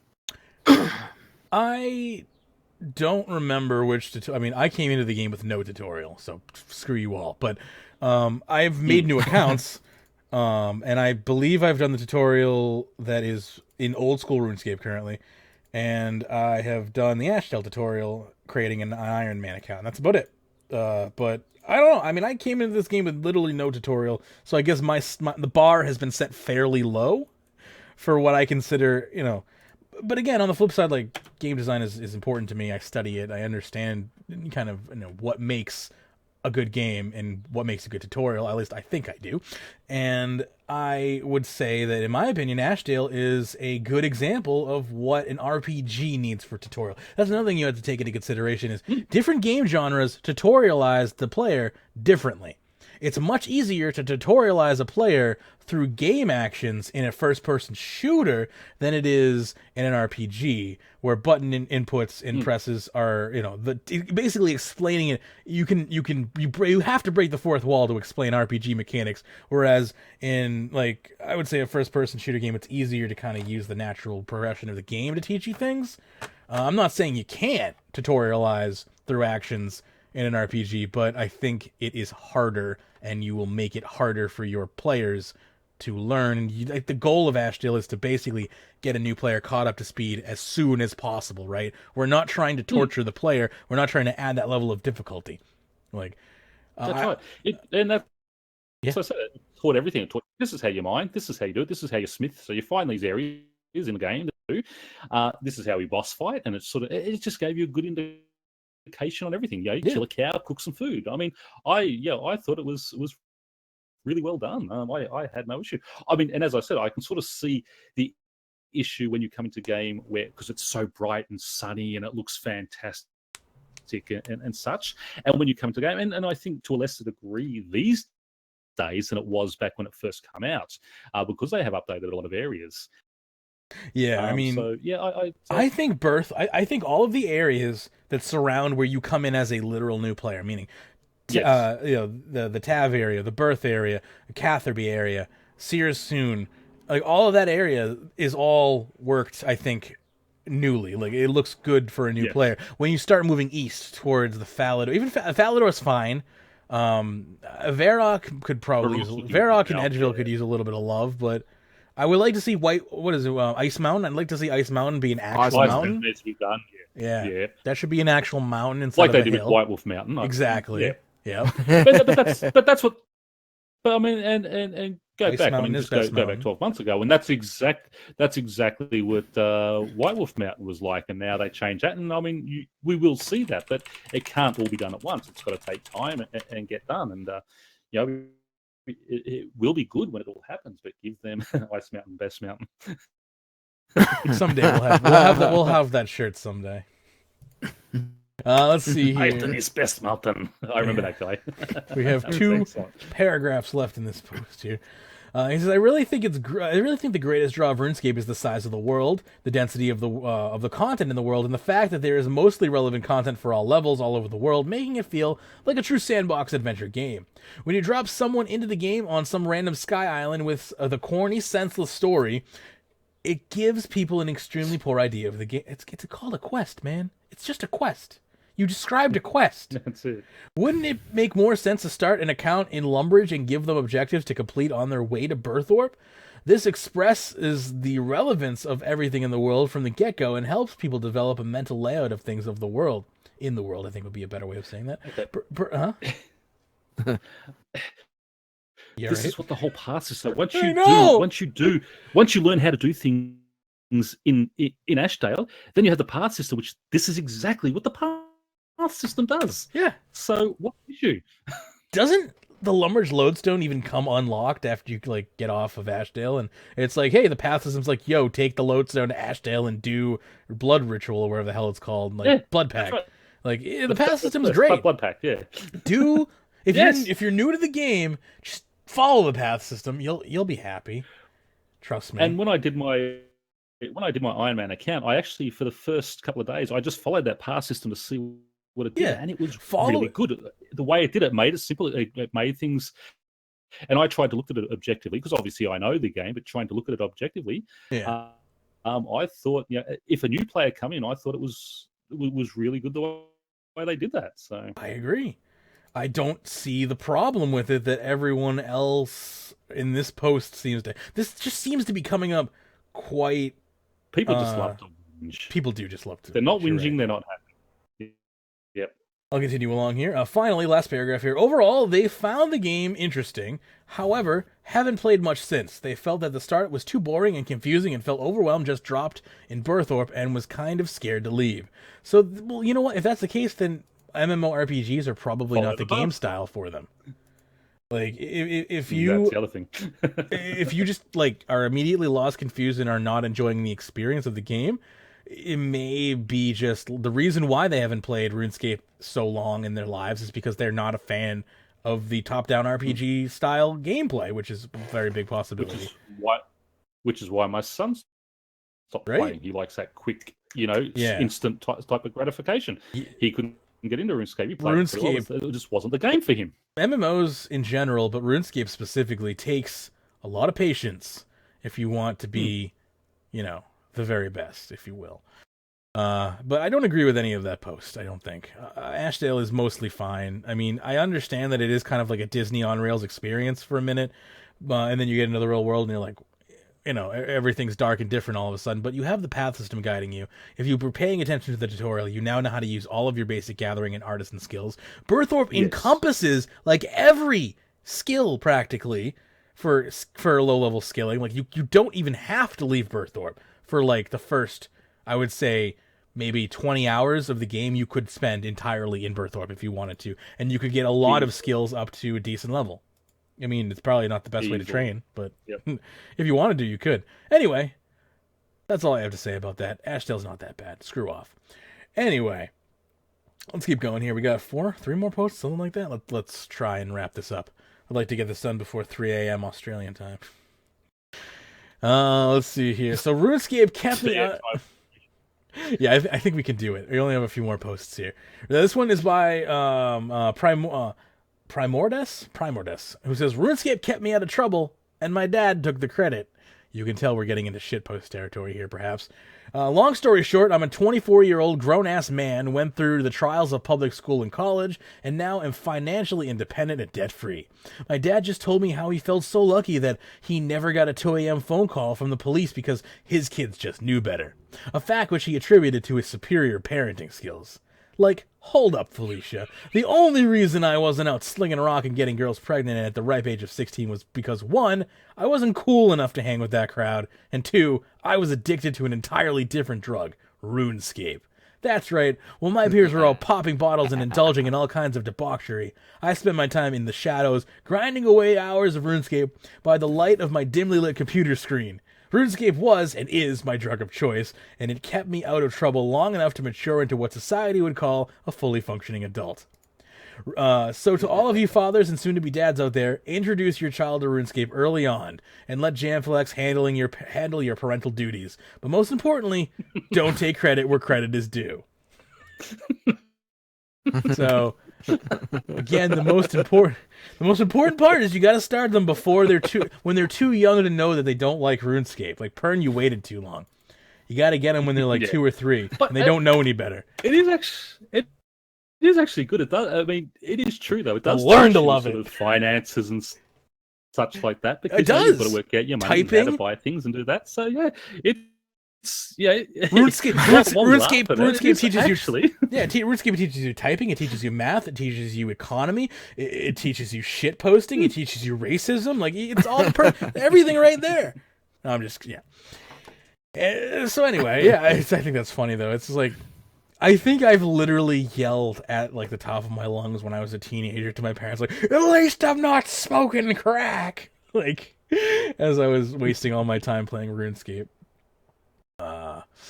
Anyway, let's keep going here. We have another one. For anyone who lives in a South American country, this post might ring true for you. Axo5 sucks. Getting tired of it. Jagex, any way to unlink my account and make it standalone. This is a cautionary tale post. Also, kind of like combined with a shit post here and a sad story. This is why when you make an account on a service like this, never sign in as. Always make a standalone account, because someday that service that you signed up with may be defunct, or you may not want to be affiliated with it anymore. You may find out they're ripping you off, and now you're stuck with them because you made an account through them. So I'm basically saying, don't sign up through Facebook, don't sign up through Google+, like don't sign up through OpenAuth. Make your own account, please, so you don't run into this problem. Let's read the post. What the title says. There was a time where Latin American players were forced to create an account using the external Axo5 website. Now that RuneScape is in Spanish, no longer exists because it was a big failure, the accounts created during that period still need to log in using that button on the login screen next to the Facebook and Google Plus button. And of course, if you're not in a Southern American country, you wouldn't even see that button. But I've searched and searched trying to find ways to get this account standalone, but I can't find any answer anywhere. I can't buy membership. Sometimes I simply can't log in because the button disappears for hours, and sometimes the website just crashes. Jagex, I'm asking you, could you please unlink this account and possibly many others, or at least fix the button disappearing? And Jagex Support does respond and says, hi, I would love to help you with your account at Axo5, but Axo5 is our partner for the majority of South America. Any new account created in Latin America via Axo5 has to make payments via Axo5, as in your case, and cannot make a payment to ourselves directly. This is a special agreement that we have with Axo5, and we would not be able to change that. We therefore cannot disassociate any account made with Axo5, so all payments made must be made through Axo5. I would recommend contacting Axo about the payment issue on the following email address. Blah blah blah blah blah. Basically, if you have Axo5, if you're linked through Axo5, you are paying double to triple any of Jagex's services. So I don't blame this person, right? I don't blame this person for not wanting Leave South America. Right? That's like get into America. Get into America before Donald builds the wall. It's already too late. It's impossible to immigration at this point. So you're stuck with Axo5, unfortunately. I feel bad, but that's sucks. But it's a cautionary tale. I'm using this as a cautionary tale because if you lived in South America at the time, this person didn't have a choice, right? They had to make an account. But nowadays, in 2017, we don't have that problem anymore. This is kind of like a remnant issue, but it's a cautionary tale for the future. If you see a website that has a choice to sign up via a service through an account you already have versus just making your own account with their service standalone, you're better off always making a standalone account. If you share it with that other source then gets all the information that you're giving this new source and vice versa. Like it's a privacy concern is what I'm trying to say. And on top of that, if the service goes defunct, you're going to run into a problem like this. So I highly recommend not. You've really got no choice at all in this anyway. So nope, this dude is stuck on Axo for the duration of his account, unless he creates a new account, which is... But it sounds like in South America, you can't do anyway. You have to do... That might be the case. By the sounds, I think. He could VPN. What? Oh, yeah. I'll say yes. I didn't think of that. But you would still, because RuneScape takes PayPal, I'm pretty sure. Yeah. So if RuneScape takes PayPal, if RuneScape takes PayPal, then you could just VPN and use PayPal. I would guess. I don't 100% know, so I never had to do it, but yeah, it's possible. Oh, we have a new Road to Menaphos video out. Thank you, Patrick. It was just released. It just came out a few moments ago. Yeah, 8 minutes ago. We can play that real quick on the screen if everyone wants to do it. This is going to be in relation to Slayer, so stand by. Let me get a screen region up here on the stream, and then we can watch. If I can get a screen region up, XSplit might be being a little problematic. My CPU usage seems to be really high right now. Let me close RuneScape for a second. See if I can get XSplit to respond. Have you noticed since they did the update a couple of weeks ago, your CPU usage has gone up on RuneScape? Yes, significantly. Yes. Mine has gone up, and the loading the assets takes so long now too. Yeah, and I think that's exactly. I can't. I'm having trouble. I might have to.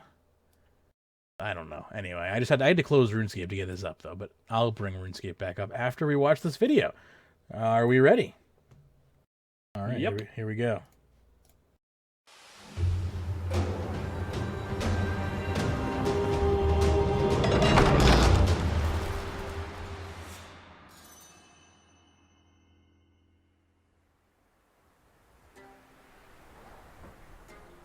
Hello and welcome to the third video in the road to Menaphos. We're going to turn the lights down low, get romantic, and talk about hitting things with big sticks in this video. Yes, it's Slayer, and you might wonder why we haven't talked about Slayer up to this point. That's because on the journey to Menaphos we did dev blogs and diaries that seem to make it seem like Slayer and Menaphos were the same thing. And of course that's not true, as you've seen from previous videos. So now we can stand tall and proud and say that Slayer to 120 is coming, as is a new Slayer dungeon. We'll get to 120 in a moment, but for now let's go delve down into the dungeon.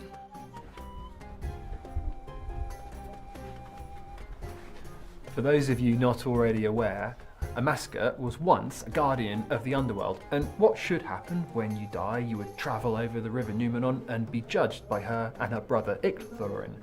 Unfortunately, at the moment, in Menaphos, something has gone terribly wrong, and a Magebit is taking souls from things before they've died, and that's what leads us on to the new Slayer dungeon. Let's go have a look at it.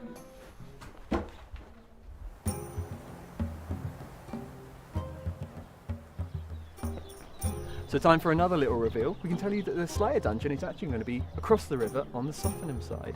This has always been known as the City of the Dead and home to the pyramids from Ix Little Helper and embalmers and preservers. We feel that this is a much better thematic fit for the dungeon full of creatures, and also something that I'm sure the citizens of Menaphos are happy not to have right on their doorstep. So, how'd you get in? Well, first of all, you're going to need some Feathers of Ma to survive the corruption from a mascot. From there, you'll be able to go in and find some corrupted scorpions at combat level 101. From there, we've added a bucket load more monsters for you to fight, ending at combat level 135. This is the new Slayer dungeon. We're just going to show you a sneak peek for now, but we're trying to emulate the scope and sprawl of other dungeons like Polypore and the Ascension dungeon, and obviously it will look cooler in NXT. So far this might sound like a traditional Slayer dungeon, and that's intentional. We want to encourage the exploration of you delving deeper into the dungeon to see what other monsters that you can unlock. But one thing we're trying to do, which is a bit different from the norm, is adding a new type of loot chest. You'll find this at the start of the Slayer dungeon, and what you'll find is that all of the drops from the NPCs that you kill will automatically be sent to this chest. From there you can kill as many as you like, and then go to the chest and pick up to see what type of loot you've won. One of the other things we're adding to the Slayer dungeon is a brand new Slayer boss. I'm not going to tell you too much, I don't want to spoil too many details. If I did tell you, I might have to kill you, which might be a good extra thing for the loot chest. But what I can say is the boss will be repeatable. Think along the lines of Legius from the Ascension dungeon. And there will be fantastic rewards for those who are able to defeat him. Or her. Or it. Okay, enough about the Slayer dungeon. Now it's time to talk about Slayer to 120, raising the level cap. So for the small print first, if you've already got virtual levels of 120, we'll port you directly over to 120 when Slayer to 120 comes out. And there is going to be plenty to do. We've got bucket loads of new monsters coming with the update. And if you're at level 99, we'll also be giving you a new way to train. This is a new system that will give you more rewards and more means of progression from 99 to 120. Are we going to tell you about it? No, we're not going to do that in this video. I know it's rude, but we're going to save it back for Menaphos. And that's really what these videos and Menaphos is all about. It's the idea of surprise, letting you find and discover everything for yourself. So there we have it. We're at the end of Road to Menaphos video 3. Next time round, we're going to be talking about the top 10 things that you need to do to prepare yourself for Menaphos. But for now, cheers, thank you very much, and we'll see you next time round.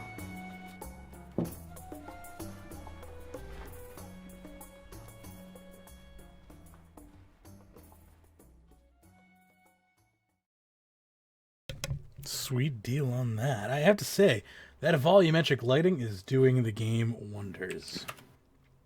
It is so gorgeous. We're finally using the southern side of Sophanum. Yes. Nice alliteration. Yeah, I found that was very good, that they're not forgetting Sophanum, they're still incorporating that in there, and as you said, it does make sense that it is where the Slayer dungeon is. I like that. I also like that. I mean, everything about what we saw in that video looks nice. I mean, I was really captivated by the graphics. That's what gets me the most, is just the volumetric lighting really makes things pop out, and that's just really When is the awesome. Volumetric lighting coming out? It should come up with Menaphos. That's the big, like, Okay. tout is like, yeah, heck yeah. Does anyone know where they're actually filming that? Probably Jagex headquarters. I think they went. I don't know where they went actually, but they took a trip somewhere. Clearly, I think it might be like it looks like Egypt, but it could be Morocco. You know, like could be Probably any of those. Afghanistan or something. Probably Morocco because it's a bit closer or something like that. Maybe, yeah. to where they are. But, really cool yeah, though. Just it looks fantastic. The fact that they can spend that kind of money on production is also great. Let me just show off all my fucking stats. Pardon me. Kill that window. We're just like staring at video stats. Like what? Okay. Do I need my? Try to get logged back into RuneScape here, thanks to XSplit not being able to handle its life. Anyway, yeah, I am super excited about Menaphos. The chest. I am going to back up XSplit there. I'm going to back up XSplit. I'm going to back up XSplit there because I think RuneScape is using a lot more of your computer's resources than it should be. It is like, what the heck? I'm gonna take a look at I've just noticed since they did a patch a couple of weeks ago, and I've really noticed how much longer assets take to load, and how much my CPU I mean, my RAM's running at 82%, my CPU's up at 48 and 50, and it's never that high. Yeah, that's crazy. All right. Speaking of crazy, I got some crazy for you right here. This is the last topic of the day, and it is pretty intense. Now, this borders on conspiracy, so keep that in mind. But what we're working with here is a post from the old school RuneScape subreddit. Apparently, they can produce content on occasion. It's by Solo Mission, who says a message to Jagex. Oh, real quick, let me just read the chat here. Lord Under King says, I think just Softenham or whatever the name of the city is next to Menaphos. Yeah, they're going to be doing some stuff with that one, aren't they? Yeah, they were working some of it. Yep, for sure. So it fits in line with the new. Hopefully we get a good rework down there. As well. Hopefully. Well, there's going to be a complete desert rework. I don't know. You weren't on that show, so I don't know if you know that or not. But they're completely reworking the entire desert. It's going to get a full I shouldn't say the entire desert, or just like Softenham. No, the Kadarian desert. The entire Kadarian desert is getting a rework with this update. So I don't know what that means. I understand that they're also working on the magic carpets as well, because I remember seeing one of the mods there. It was whole desert driving him crazy regarding the coding for the magic carpet ride. I can imagine that coding is bunked as heck. And for a while, like, you couldn't even have certain things equipped right in the carpet, which is silly. I went to enter the door and came back to the odd therapeutic behind the scenes. This borders on conspiracy. Excellent. Well, you're just in time to hear our last topic of the day, Elite. Here we go. He says, hi, my name is Solo Mission. You may recognize my name from YouTube. I have a medium-sized channel with about 10,000 subscribers. My high-level Iron Man was hacked on Sunday. There will be a video attached to this post that goes into detail of how I was hacked. If you're reading this far, you are probably assuming I had bad security on my account. However, in the video linked at the bottom of this post, I will show you that I had my email secured and also had Authenticator on my account. So let me provide some context to the situation. It started off when I was killing Zulra on my Iron Man account, business as usual. However, out of nowhere, I was kicked off the account and met with a login screen with the message, account locked as we suspect it has been stolen. Press recover locked account on the front page. Okay, so now panic mode goes off. This has never happened before, and I was just playing the account, so it's obviously not stolen. I got to the website, logged in with my current login, which still worked at that point. I am met with a screen telling me that my account is locked, and I need to change my password on the RuneScape client login screen. So I click the forgotten password button I click the password button and then press recover in an attempt to recover my account. This directs me to a Jagex link that says email confirmation. We're about to send an email with a link to reset your password to whatever@whatever.com. This is not my email though. This is the email. This is not the email I used to log in. Neither is it the alternative email account in my possession. It's not hard to count the characters to see that the address is one character short of Solo Mission.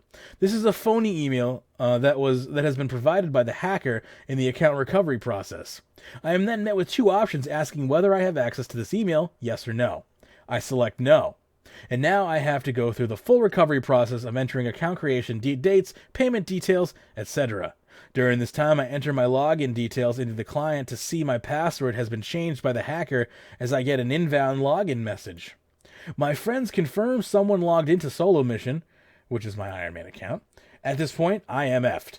I've been hacked through Authenticator and having two-step on my Gmail. Bear in mind, this entire time I've received no emails from Jagex on my RuneScape login email. It is also possible to check who has logged into your Gmail account, and at the time, logins are me, so nobody has been able to get into my RuneScape login email. I know how they managed to find out what my account login is.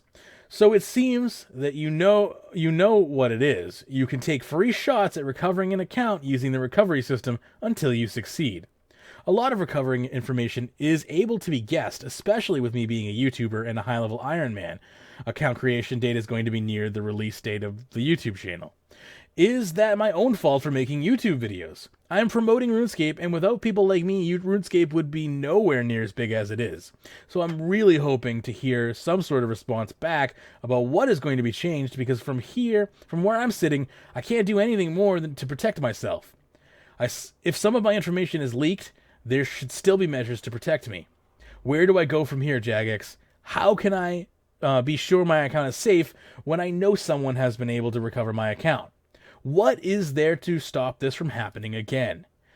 It didn't even make any difference having a secure email and a RuneScape authenticator, as that all got bypassed in the recovery process. The only thing that didn't get cracked was my bank pin, so thank God for that.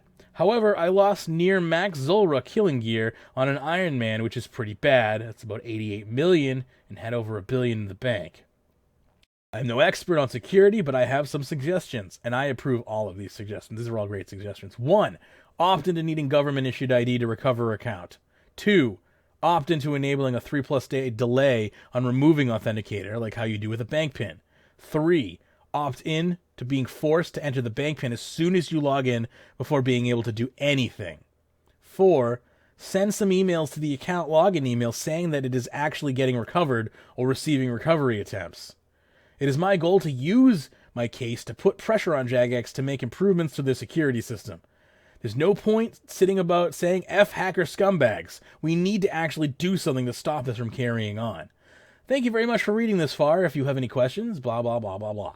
So I agree with 100% of what they have suggested here. Those are all fantastic security measures. And the key there is it's all opt-in. Beyond the basic security measures is you don't have to do this. But if you want the extra security, you can go above and beyond. And if nothing else, peace of mind. Peace of mind is a very valuable thing. And that is pretty much why I say yes to all of those, because they're opt-in, and peace of mind has no price. It is priceless. And after hearing this story, I think that it's a justified response. Thoughts? Pern, what are your thoughts on this? Did he really have two-step on his watch his video on his Gmail? Like, he's got a whole video that goes into like his Gmail account and all that. Okay. That he shows just like a friend did when this is not the first time this has happened. This happened to a friend. It happened to Zezima. It happens to a lot of high-profile people. This is very unlike. Wasn't it all before? No, wasn't that all? Zezima? No. Authenticated that though. Zezima got hacked like 2 years ago, and okay.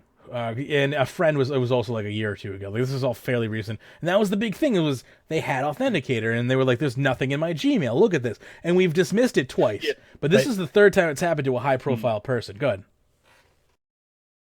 No, I'm saying they definitely have authenticator on their Gmail account. Yeah. Well, according to them, yes, and they have a video here that I'm not going to play on the show, but you can. Yeah. It's at the bottom here. You can watch. It's 10 minutes long. I just popped it up here, and I'm scrolling through it just with my mouse here. Yeah, he shows you everything basically on the back end. So, if you believe him, again, that's another thing is you have to trust the fact that he didn't modify the information after the fact to build his case here. But why?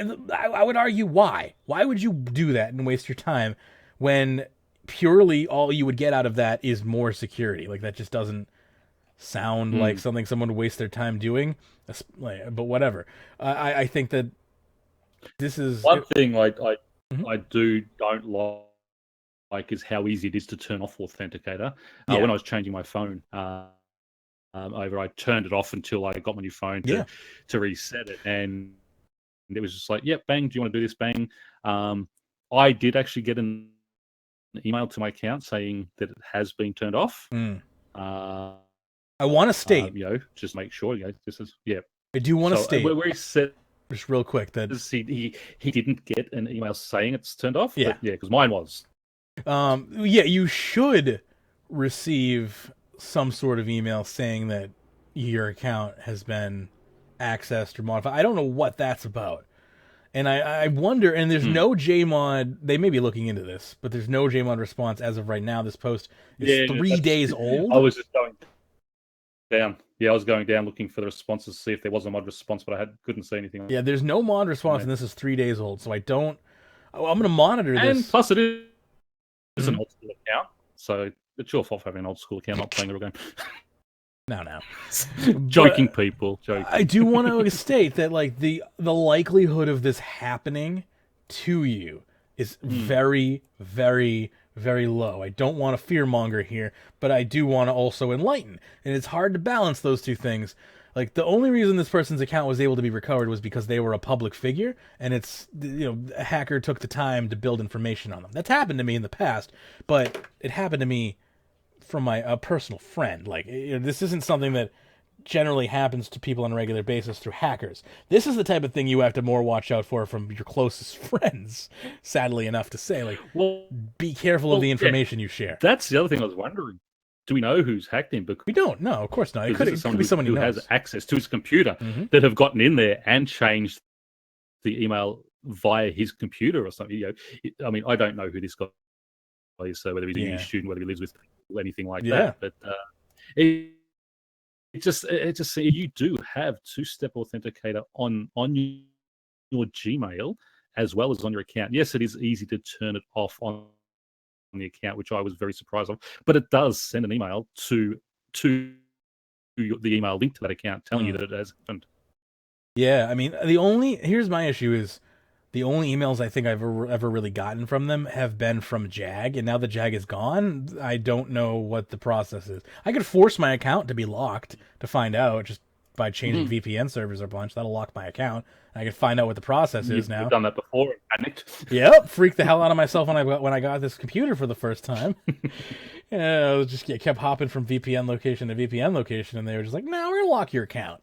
So, and I'm pretty sure I got an email, but the email I got back then was from Jag, and which is defunct. So I don't know what the current process is. If you do know, let me know in the comments, and I'll be glad to cover it next week.